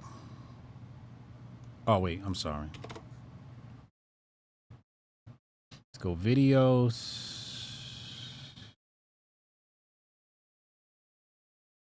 So this is Darren Sills is going to be, wow, wait, hold on. What's going on here? Oh, I spelled his name wrong. Okay. Let's go back. And then we got to talk about that tweet. Darren Sills. All right, let's see. Here we go, right here. This is the video I want y'all to watch. Watch this. This one is dated. Okay, somebody drudged it back up, but let's play it. But yeah, Black Lives Matter, Campaign Zero, all these motherfuckers, man, they making millions of dollars. I ain't talking about no little chump change. I ain't talking about no petty money. If it was petty shit, I still call them out, but it wouldn't be a big deal. Like, these motherfuckers is eating. Cars, houses. You know what I mean? They driving around in nice vehicles. All off the fact Mike Brown died. And it's the long-term effects of it. If they willing to keep selling our kids out every time they die for a little money, what's gonna stop these white folks, these cops? You know, what's gonna stop these people from killing these babies? So this is, you guys remember Ferguson? This is where Black Lives Matter really got pumping, and Darren Sills was someone on the ground in Ferguson, very close to Mike Brown's family. I'm trying to find a video where. Cause we the ones suffering. When all this shit over with, when all the GoFundMe's dry, when Black Lives Matter ain't trending no more, guess what? Niggas still gonna be dying. Back to square one.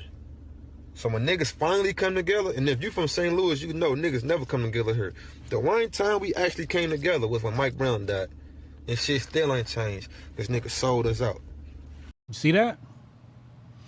He said in St. Louis, there was so much division, but when Mike Brown died, they started coming together, and then BLM comes in, infiltrates, and so sells when out the niggas finally movement. come together, make sure y'all put the right niggas in leadership position. Don't wait for the educated cornball to come speak for you. The educated cornball. Educated cornball. R.I.P. Tina Turner. We're going to get to that. Because he could talk all that articulate shit, but he can't speak from the heart because he ain't going through this shit you're going through. The people who don't live the struggle, they don't give a fuck about it. That's why a lot of white folks ain't talking about what's going on with black folks, because they don't understand it. They don't care about it. They ain't living it.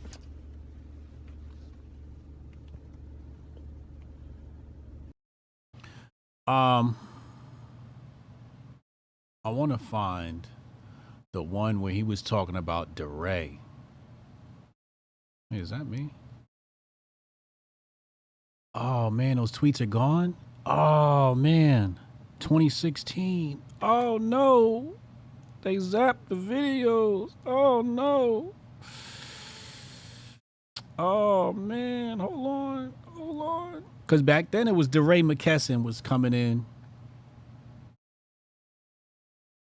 Here we go. All right, so this is Antifa now, and this leads us into the next tweet on this subject. Allison on West Florissant. Everybody know me now. I drive a Jeep. It's me and my baby brother. He's 14 years old. So we turned in some paperwork for my mother. She's in the hospital right now. So I'm turning in some paperwork for my little brother. As I'm pulling off, I get pulled over right here. They pull out, pointing guns at me. You seen the whole thing, right? Yeah. They pointed guns on me and my 14-year-old little brother. It's Ferguson PD. They pulled guns on me and my little brother. They run up to the car. They pull them out, grab me by my hair, slam me out the car, put me in cuffs, search my car illegally without my permission. Yeah, I seen them. That's what I gave them no permission to search my vehicle. I told them they don't have consent to search my vehicle. They searched my vehicle anyway. Then they pull me off the ground. They making calls to the detective. The detectives come. They search my car, say there's nothing in there. They say, "Did you go to the Trump rally?" I say, "Yeah." He said, "You post some shit about Trump on Facebook?" You heard what he asked. Did you go to the Trump rally? This is Ferguson. Darren Sills showed you, exposed Black Lives Matter. And when the police pulled him over, what'd they ask him? They pull me off the ground. They making calls to the detective. The detectives come. They search my car, say there's nothing in there. They say, "Did you go to the Trump rally?" I say, "Yeah." He said, "You post some shit about Trump on Facebook?" I said, "Yeah." I said, "What's that, illegal now?" He said, "No, there's nothing wrong with that, but you might want to pick your enemies better." I said, "What do you mean by that?" He said, "Some people, quote unquote, called in and said I slang a lot of dope, and I make a lot of money, and I post this against Trump." I said, "It's bullshit. Everyone who follow my page knows I work fucking 6 days a week. Right. What drug dealer you know gonna be a public activist? You know what I'm saying? So this ain't about selling no drug. This is about they're trying to pump fear into us young black men who got balls to stand up against people like Trump, people like Hillary, people like all these motherfuckers." But you heard what he said. People like Trump, people like Hillary. So he's against all of them. Let's just be clear. He was against all of them.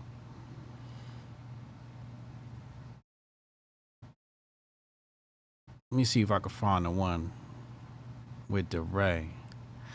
And had they not killed him, I bet you he'd have been on the Trump side of things. I'm just guessing. I can't speak for a deceased brother, but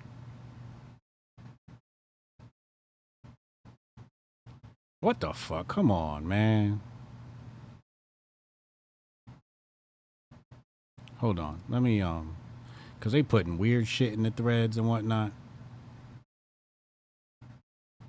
Anyway, let's go to the tweet. Let's go to this tweet. I was hoping to find the one where he was talking about Antifa.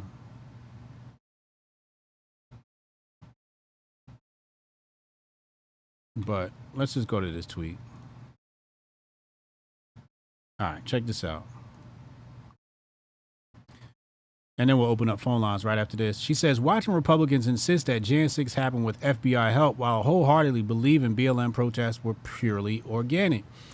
And, you know, that's been a big problem of mine as well. You know, you see a bunch of people congregate and the first thing Andy Ngo and the rest of these fake Twitter journalists, they go, look, BLM. They label everything where black people congregate or white liberals congregate as BLM. They just mislabel everything. It's BLM. And then when we look at Ferguson in particular, I remember because I was glued to the TV. I was watching all the live streams. And there were white boys coming into a peaceful demonstration because they were marching, they was walking down the street, etc., etc. White people, white boys, and he started tossing shit at cops. And Darren Sills talks about this, and he's like telling them, like, yo, this ain't that. You got to stop doing that. So there's provocateurs, and there's also a video of this Fed-like motherfucker masked up who was wearing a trench coat. I think had an umbrella in the middle of the summer, and he was doing mischievous things. So when we look at some of these protests that were happening, you know, people go, oh, look how bad BLM is, but they don't give the same response as when they have Patriot Front. Patriot Front does something, everybody goes, look at the feds, look at the feds, look at the feds. But when a bunch of black people pop up or BLM pops up, they don't go, look at the feds, look at the feds. They go, look at BLM. They don't say it, they don't call it the feds. And this is the double standard that Sonny Johnson hates, is black movements, black people don't get the same respect as white people, as white conservatives. All of a sudden, everybody's just fucking dumb when it comes to BLM. Everybody's dumb when it comes to black folks. Everybody's just ignorant all of a sudden because they're trying to feed a particular divisive agenda. With that being said, let's open up phone lines. 202-596-5631, 202-596-5631, and we'll be back after this commercial break. Most of you will be replaced by AI, but it doesn't have to be this way. You can become AI resistant, but you will need to outperform the machines. You may not think this is possible, but it is. The infiniteness of human consciousness is more infinite than the power of the machine. You may not know how to tap into this power, but we do, and we will show you how. Join us in this journey to make the machine our servant.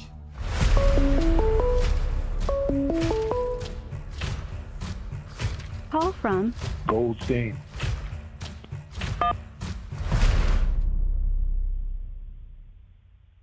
Hotep Goldstein on the line.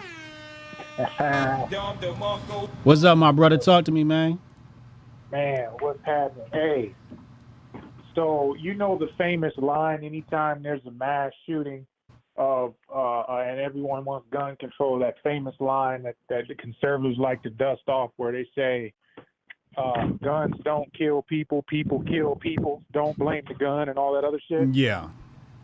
Why is it that they conveniently forget that shit, though, when it comes to matters like BLM, LGBTQ, feminism? Why do they constantly say that they are the problem when they are just the gun?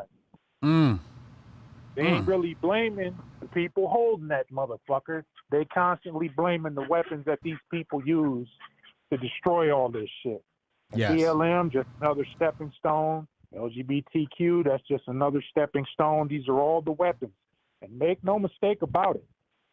When the people who are wielding these weapons are done with these weapons, they will destroy them so no one else can pick them up. That's just how history works. Big facts. Big facts.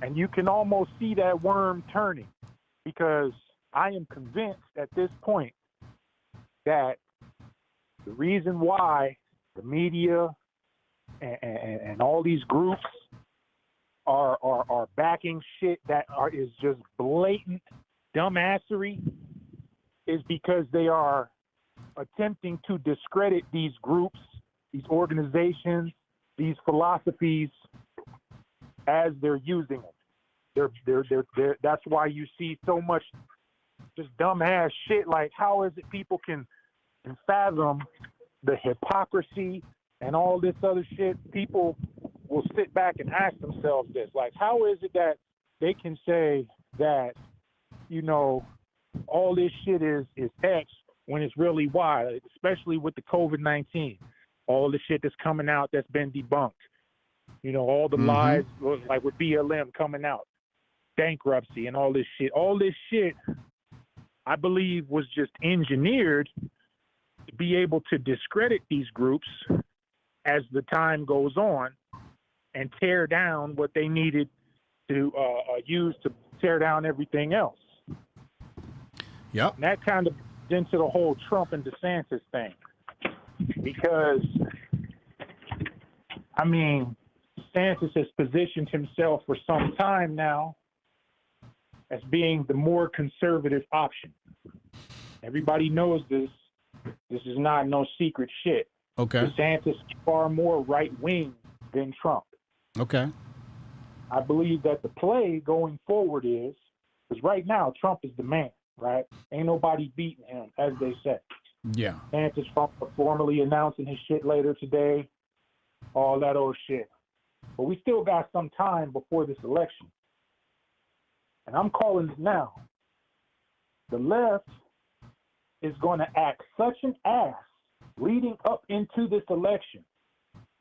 And there's going to be such a move to undo all the bullshit that they've had their hand in, that they're going to want a DeSantis. Trump's base is going to want that further right-wing element. Because this is exactly how Weimar Germany was, bro. How do you think a motherfucking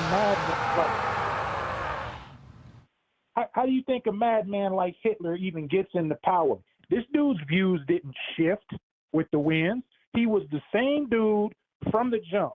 And the public was so sick of the left's bullshit and the debauchery and all the bullshit that was going on in Germany at the time that they gladly accepted a motherfucker like him. Yeah. And I see DeSantis is positioning himself, like I said, as the more conservative right-wing element out of the two. You know, Definitely Trump right comes wing. Definitely right wing. Yeah. He comes in as Trump comes in as pro-LGBT, pro-abortion. He was a Democrat for years. Yeah. Right? You mean to tell me that this dude, at the age of whatever he was, 70-something, when he got elected the first time, just automatically changed his stripes to become super conservative MAGA? No. It was a front from the beginning. And DeSantis has always been further right than him. So if what I'm saying or what I'm seeing is plays itself out, I see, like I said, the left going so goddamn ham. And then there's so many reports and shit coming out of how stupid they were the whole time that people are going to just beg for a motherfucking right-wing firebrand type motherfucker to come in there. And Trump ain't that dude. Yeah, Trump's definitely not that right wing, yeah. Yeah, DeSantis is barely that dude, so it may even skip a beat on him. You know, we may get through another 4 years of Trump, but guaranteed everybody is going to turn on the left. All this left-wing media and these left-wing organizations and the left-wing universities, all of that shit is going to flip on a dime. Just watch what I'm saying. Everybody's going to start to either move closer to the middle or further right than they should be. And that's how we usher in. And that's how we're going to usher in Hitler too in this bitch. Because ultimately, they need that strong man. They need that type of totalitarian mindset. Because look, the left, they like their freedoms too. All right? They like being able to do certain shit and live a certain type of lifestyle like you are used to in America. They just don't want the right to do it. And the right wing, same thing. But how do you take that from people? You know what I mean? Well, it's kind of interesting you say that because of, well, how they position that article on the Root, calling it dangerous for black people, right? And they're even trying to make him into that Hitler character. Yeah. Yeah. They are doing that. And like just the article alone, it's like 99% of people know that that's some dumbass shit to say. And it's that type of reporting and it's that type of maneuvering and it's that type of rhetoric that is ultimately going to make people turn on the left wing in droves. Because right now they got a significant base of people that support them or at least tolerate them. And then they've got the opposition. But if you want to move all those people who tolerate them and some of the supporters off of that platform, this is how you do it. You consistently make them look dumb. You consistently make their arguments of no validity, and they get sick of that. Eventually, the pendulum swings, bro, and they've gone and overplayed their hand. This was by design, though. This wasn't because they were just stupid. Right. Because these are very smart people up top, and they know what the fuck they're doing because they've done it before. It's historical. Big facts. Big facts. It's not unprecedented. Man. And I got to say, the old HJ, boy, you was on fire back then. Look, I missed all that because I was locked the fuck up. I really didn't get put on until 2018 when I started fucking with y'all when I got out. So I wasn't aware of all that. You know what I mean? Yeah. The 2016, 2015 HJ. Yeah.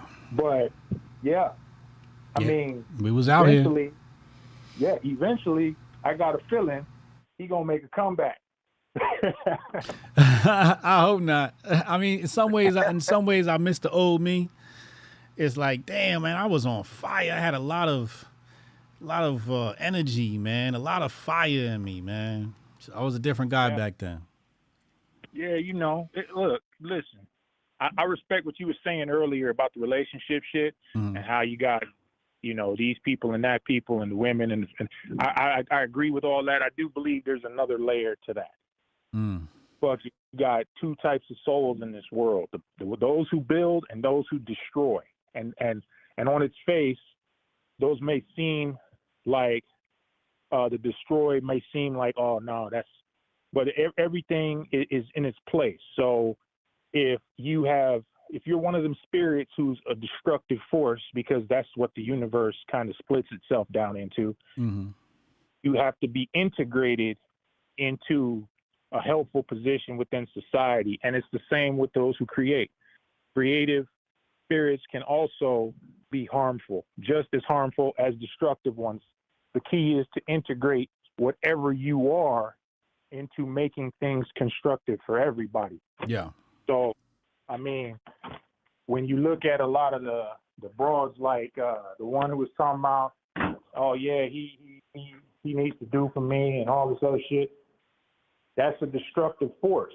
That doesn't necessarily make her a bad person. That just means she hasn't been integrated properly. Correct. To be productive for herself or everyone else. Absolutely. And that comes in the form of male and female. You can be a male creative force, and you can be a male destructive force. And you just gotta fucking find a way to integrate whoever it is you are innately into the flow of society to make yourself productive for you, your family, and then ultimately your community. Yep. But sometimes I feel like, bro, with the madness I be seeing, I just don't want to integrate that destructive force no goddamn more. I don't blame you. So I get it. I get when you're talking about I want the old me back sometimes. Yeah. Because god damn, they be testing the motherfuckers. They be tested, man. But my patience has grown over the years, so we keeping it cool these days. Yeah, buddy. All right, man. I'm gonna let you get back to it. All right, Hotep and Bill, bro. Yeah, hit the like button, y'all. That was Hotep Goldstein on the check-in. Hit the like button. Resuscitado, I see you. What's up, bro? Adeptus Santos, Trish in the chat. I see y'all. Matthew Ackman just became a member. Did I say that already? Haram Life blessed me on Cash App, $ Hotep Jesus. Haram Life blessed me with the $10 holla. Shout out to Minister Jap, too. Love his show. David Zientara, he says, she is right. When I'm not burning crosses, I go to the polling place and vote Republican. Come on. Call from Rudy the Vet. Rudy the Vet Russo on the line. What up, bro? What up, Hotep Jesus? It's a beautiful day, man. Yes, it is. It is a beautiful day today. Yes, it is. All right, I got some agreements, and I got a little pushback today, man, with you and my man Goldstein. All right, we'll start with the agreements first, then we're going to get into the disagreement.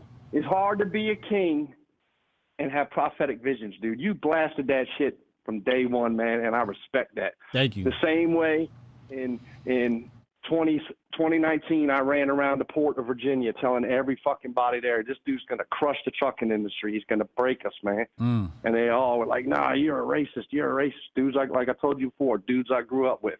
You're a racist. What are you doing? You can't vote for him, man. You grew up in the hood. How you going to fuck with that guy? Crushed, dog. Crushed. Over the last 3 years, crushed, dude. I'm basically selling my truck, bro. I got to, there's no point in operating at a loss anymore, man. Can't do it. Yeah. That's how bad he's crushed the industry. So I love it when like-minded individuals can see things so far ahead. You know what I mean? Yep. And it just, man, you crushed them dudes, man. All right, so love you on that one, brother. Way to slap that shit down, man. Okay. But I want to tell you, I got some disagreements. Okay. You see the little they're in the red, 8.5 million, right? Yeah. But this is grift season, and these motherfuckers got no new play. Jesse Jackson's been screaming the same shit for 30 years. Al Sharpton, all the fucking black Dixiecrats play the same fucking card. Election season's right around the corner. there'll be something to happen in the public, and $100 million more dollars will go into the coffers of Black Lives Matter. Let's just hope they don't fuck up the next $100 million they get, because they don't have any new grifts, man. They got no new grifts, man. Yeah, I yeah, mean, what do you yeah. think? You know, I my don't thing think is, this my thing is where that money actually comes from. I think obviously we know the bulk of it came from big entities, but I think they've lost all trust with the black community. There's barely anybody in the black community who does not know and that it's a scam, and there's barely anybody who trusts that anymore. But I could see definitely big organizations still filling those coffers. And like I said, you know, the bankruptcy doesn't mean they're going to be gone. It just means they're going to be resetting their books. And like you said, I totally agree. I think there could be a play to get them some more donations. Brother, remember, I think it was about a month and a half, maybe 2 months ago, you covered on the Grift Report where these black influencers were bitching because all their money dried up. Yeah. Remember that when you covered that? Yeah. It's coming, dude. All they got to do is wait till election season. That's it. Soros, the Open Society Foundation, and all these corporations, because I'm going to tell y'all something shocking. BLM ain't for black people, man. It's for pasty white liberals to feel good about themselves. Facts.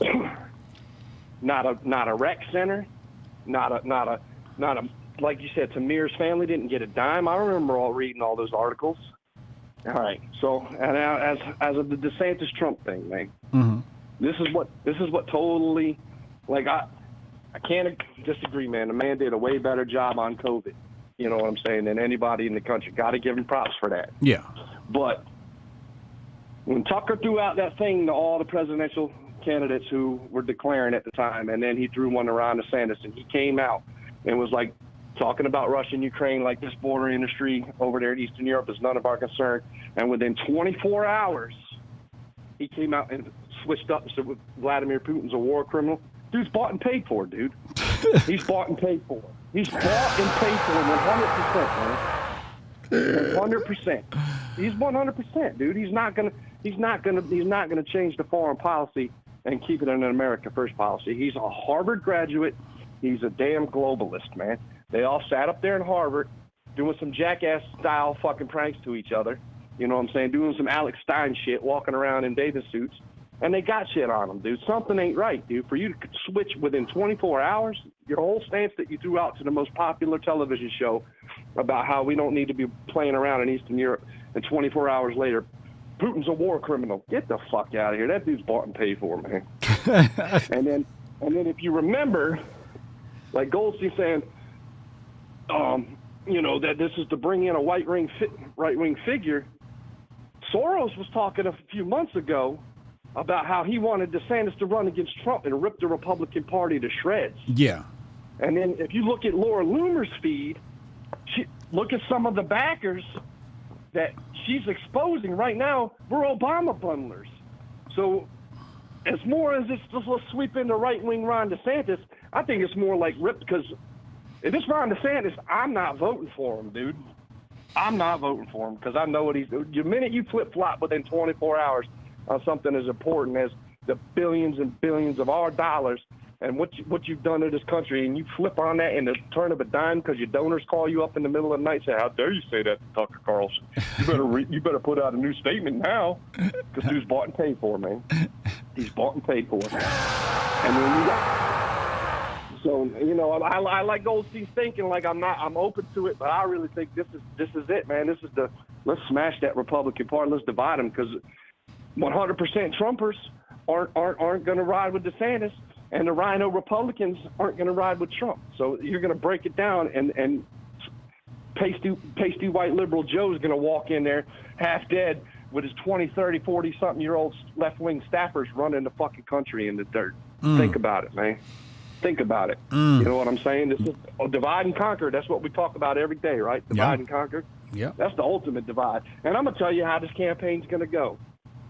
And Trump's fucking up right now, off the gate. Like I told you, man, I'm not 100% in with Trump. But I don't hate everything about him. But he's fucking up. Oh, Ron DeSanctimonious. How about you just go on and crack on what Ron's going to do with the war machine? Because Ron's going to turn around and blast you for what you did with COVID. And for you to come on national television and say Andrew fucking Cuomo did better than Ron DeSantis and COVID, you make an ass of yourself saying that, dude. You make an ass of yourself because people's feet and all the New Yorkers that moved from New York to Florida and all the people from Jersey that moved out, all the people from the Northeast that ran to Florida, and you're going to get on TV saying Cuomo did a better job than DeSantis, you're making an ass of yourself. Trump's team needs to attack him on his globalist foreign policy and the bullshit he's going to pull on that, because DeSantis is going to aim the gun at Trump and be like, you fucked up on COVID, man. You fucked up on COVID. It's a good point. So I don't know, you know, I'm just thinking this is it, man. Let's split. They're gonna fucking take an axe to the right wing right now, man. And the left has all the money. Yeah. You know what I'm saying? Yeah. Sorry. And if you look at what Laura Loomer, she's got names, man. I was reading through a little bit of the feed last night. I got a little tired, man, so I didn't memorize the names because, like, I used to listen to Dan Bongino hard, like Cannon, when all the remember the names is something Dan Bongino always says. So you remember the names, and they keep popping up and popping up. And she was blasting out Obama handlers, and she's bringing the receipts that are rolling with Ron DeSantis right now. Oh, so he's bought and paid for, man. He's bought and paid for. Anybody in the community, I suggest you go to Laura Loomer's feeds and read some of the stuff. And, you know, that's all I got to say, man. I don't know if you felt like that was real major pushback, but I'm just in a little bit of disagreement. I think this is the axe. This is the axe to the Republican Party, because it's already split between nationalist people who love America and the rhinos. Right. And unfortunately, the rhinos, there's way more rhinos than people who actually love the country. And the rhinos got the money. They got the money. They got the influences. You got Cocaine Mitch and Foreman Romney. You got Lindsey Graham. You got you know, and even the ones that are halfway decent, like Kennedy and Rand Paul, they got no pull, dude. Kennedy, Rand Paul, Tim Scott, they got no pull. And we're about to see what Tim Scott's really about now. Yeah. Like Sonny said, we're about to see what he's really about. You really about lifting up your community, or are you going to be a rhino puppet? Right. And, you know, like I said, there was maybe 4 or 5 Republican senators that were true conservatives, truly cared about the country. Tim Scott always felt like, we're about to see, man. We're about to see what Tim Scott's really about, man. But as of that Ron DeSantis, man, like I give him all props to what he did.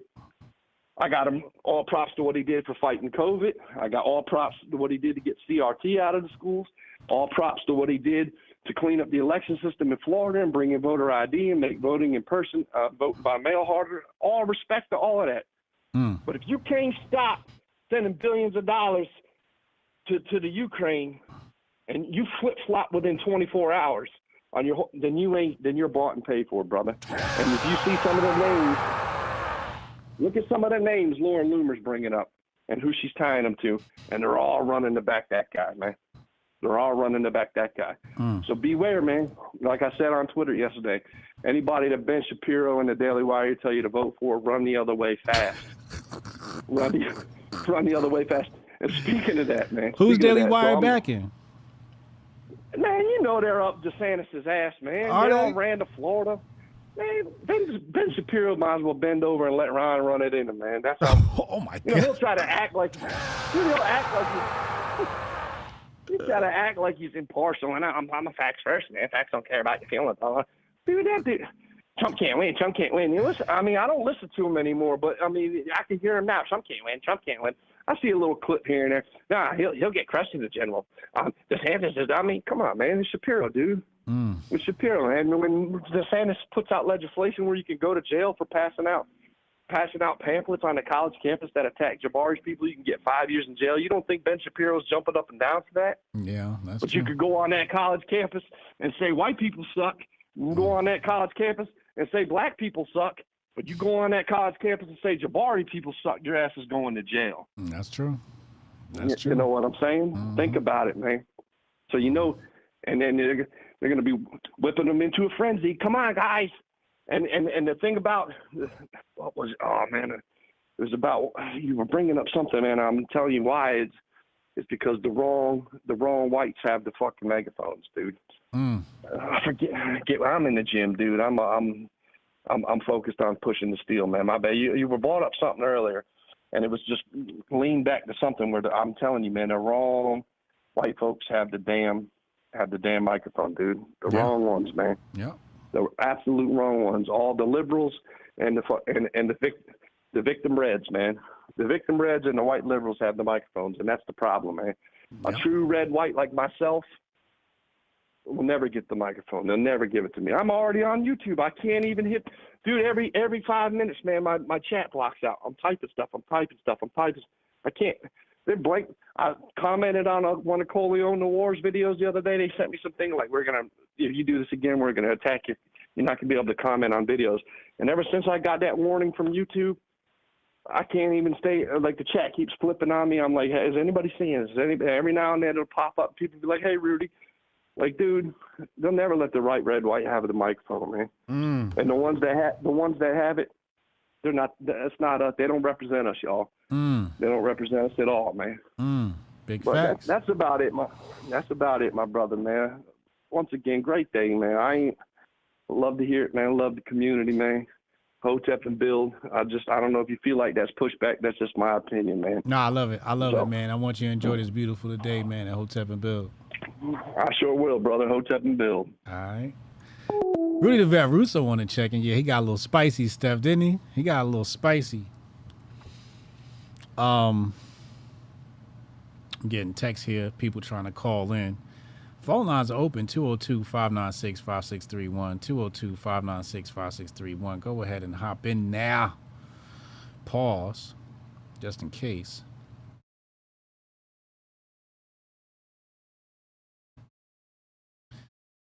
Here we go. Call from. Fuck Guantanamo Ron. Yo, what up, man? You want to allow Hotep Jesus? I don't know if that went out, but yeah. So much for Guantanamo Ron. He needs a rectal rehydration like he used to give out. Guantanamo if you know Ron? Yeah, he needs his own rectal rehydration. If you don't know what that is, don't look it up. that was a Guantanamo special, the rectal rehydration. Anyways, two things. I got to pick a bone with you today, man. What's that? How are you blaming Ronald Reagan for the crack epidemic? Ronald Reagan was the president up until March 30, 1981, when his vice president had him shot. And then he ran the crack epidemic, and he ran the presidency from March 1981 till whatever Clinton took office. We got to stop blaming Ronald Reagan for anything, because let's be honest, then we're just taking away from George Bush Sr., the fucking main criminal of the USA. You know, you get Senior at the JFK. He was there in Dealey Plaza. You know, and then you go all the way through.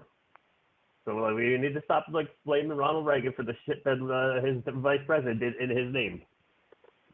Well, if you listen to me specifically, I said Ronald Reagan is credited with the crack. Yeah. I didn't say he did. I said he's credited with. So I'm very careful with my speech.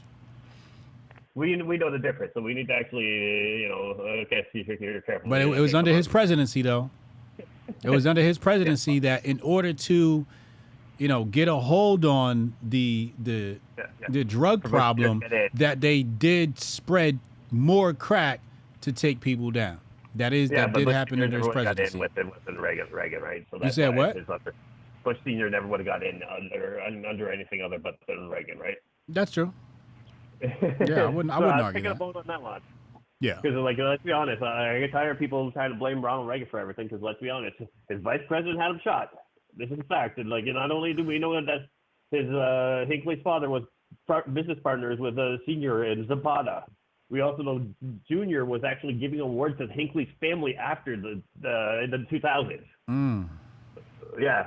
Anyway, so that one, if you go down that, it's so obvious Hinckley's were tied to the Bushes over and over and over before and after. Yeah.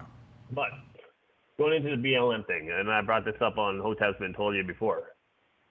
Last year when they first started coming out that they were money launderers, right, or whatever. Who went in? Mark Elias and Minion Moore. Mark Elias is the money laundering and elections lawyer for the DNC. Hillary's top lawyer gun too. They also paid for a Steele dossier, right? Mark Elias and company. So, and then the other one that went in with them was Minion Moore, and that's Minyon. Yes, that's her name somehow. So they went in And then they went in like February last year, and then they jumped out in June after the lawyers went in and cleaned up the books. You know, so when you're saying where's the money, check the DNC.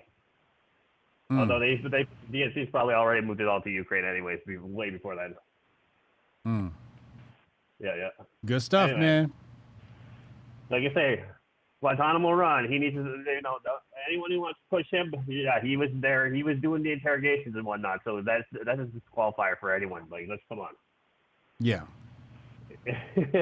Unless you believe that it's okay for disappear people and do those types of things. What they call them, extreme rendition or whatever. Yeah. So yeah, that's just my opinion, man. Anyone who's there to participate in that ain't got the balls to stand up or whatnot. I mean, I don't know his position, whatever. Maybe he can't come out, but you can always drop information to Assange or whoever, right? Do it quietly. Yeah. Hey, appreciate the call in, bro. Yeah. Hotep Bill. Hotep Bill.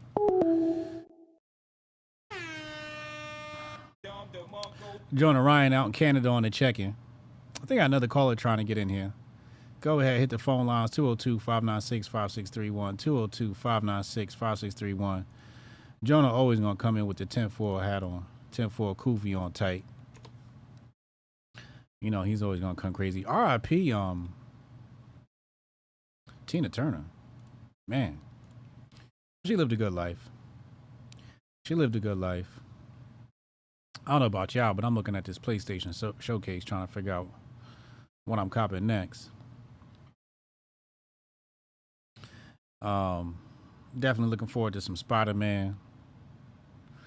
What else am I looking forward to? Oh, the new Ghost of Tsushima. The Ghost of Tsushima, that's going to be wild. I can't wait to see that. So, yeah, that's happening. Hold on. Fix my screens here a little bit. Why is Uvalde trending?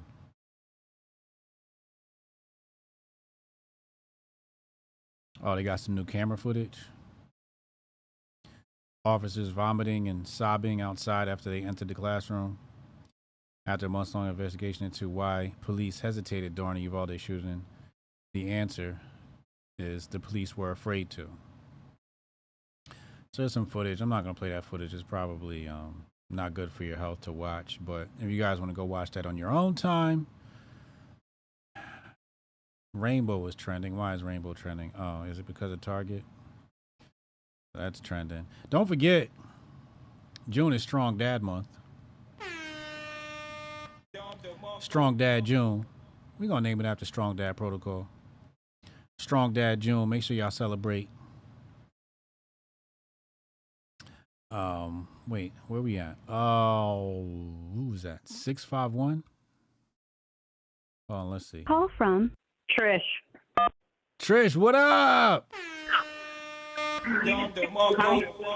What's going on? Talk to me, love. Love you, first of all. Love you too. Second of all, I'm glad you made it out of the state of Florida. I was going to come with the reinforcement team to get you out in case. You know it's dangerous for a black man out there. Lord, I'm not sure what to do. But the other thing, I don't want to talk about politics because it just makes my head hurt. But just going back to the beginning when you were flashing your Starbucks cup, a little piece of trivia I picked up when I was visiting the Holy Land, that Starbucks is banned in Israel. Really? They are not allowed to have stores. Yep. Why?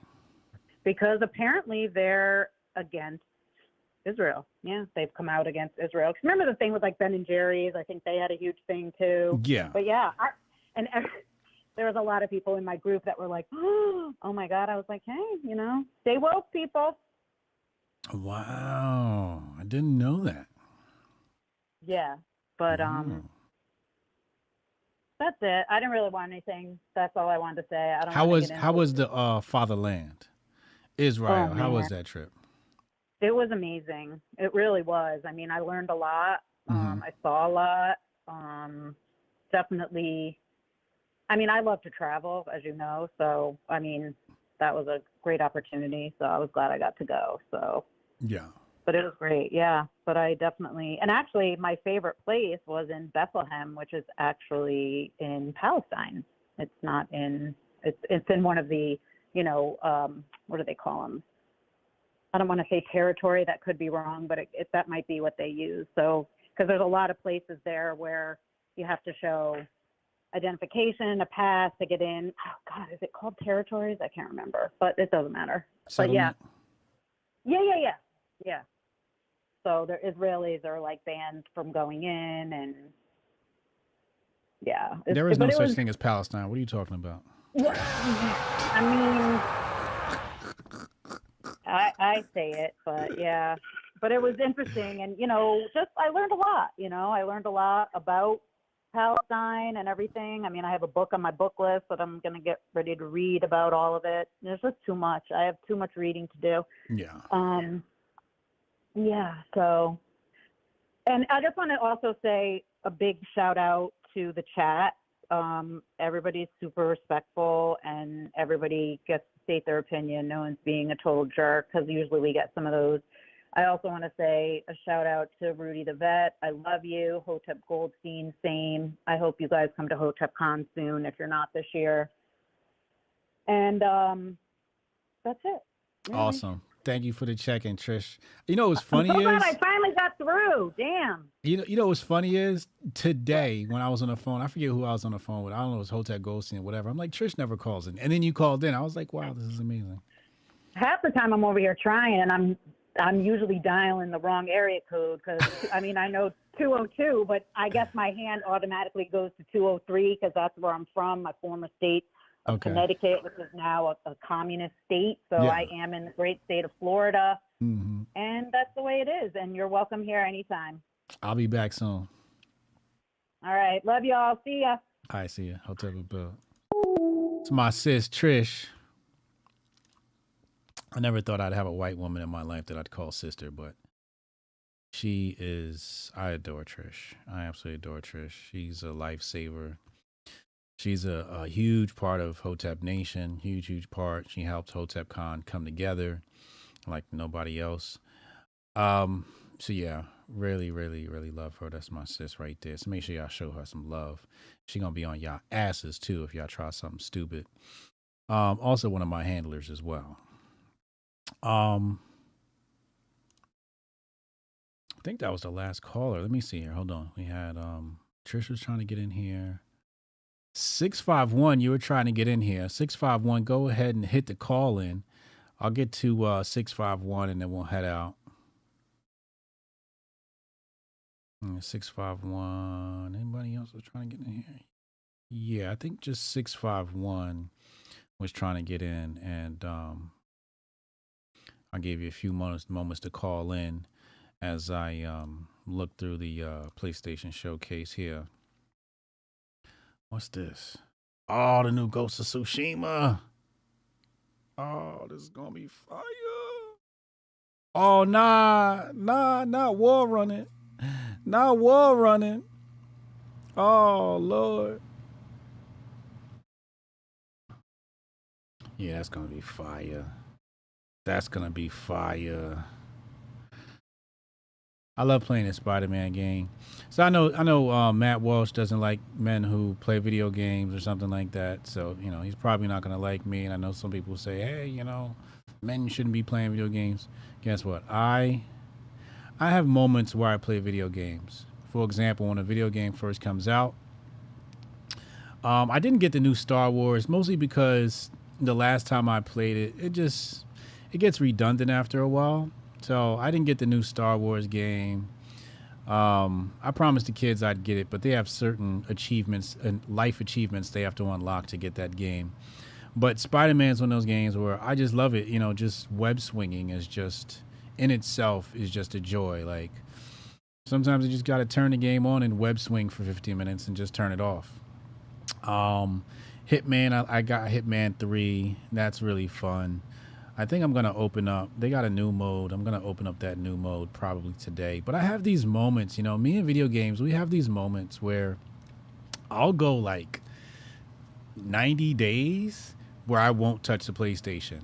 And then I'll play PlayStation for a week straight. and then I won't touch it again for another 90 days. And then I have moments like where it's just like, I'll play it for like 30 minutes and put it down. Like if I'm waiting for dinner to get ready, I'll put PlayStation on. If I'm waiting for something to happen, I'll play the PlayStation. But you know, I can't really play the game any longer than 30 minutes, maybe an hour, maybe. It doesn't hold my attention that long. Usually I get like some idea and I rush to the computer and I got to get back to work or something like that. But yeah, I tend not to cut the video game on. But I am excited for Ghost of Tsushima. I'll probably get that. I'll beat it in a week and then put it down. What else did I play? I played that girl game. That one was pretty cool. Oh, Hogwarts was dope. I beat Hogwarts. That was really fun. I don't know if you guys ever played that, but Hogwarts was really, really good. But anyway, I'm Hotep Jesus. I'm here every Monday through Friday at 2 p.m. Eastern Time. Hit the subscribe button. Tell a friend to tell a friend. Hit the like button on the playback. And I'll see y'all tomorrow. Tag me. Hashtag Griftback if you see something you want me to cover. Most of you. If you see something you want me to cover, and we'll get right to it. I'm out of here. Hotep and Bill. Most of you will be replaced by AI. But it doesn't have to be this way. You can become AI resistant. But you will need to outperform the machines. You may not think this is possible, but it is. The infiniteness of human consciousness is more infinite than the power of the machine. You may not know how to tap into this power, but we do, and we will show you how. Join us in this journey to make the machine our servant.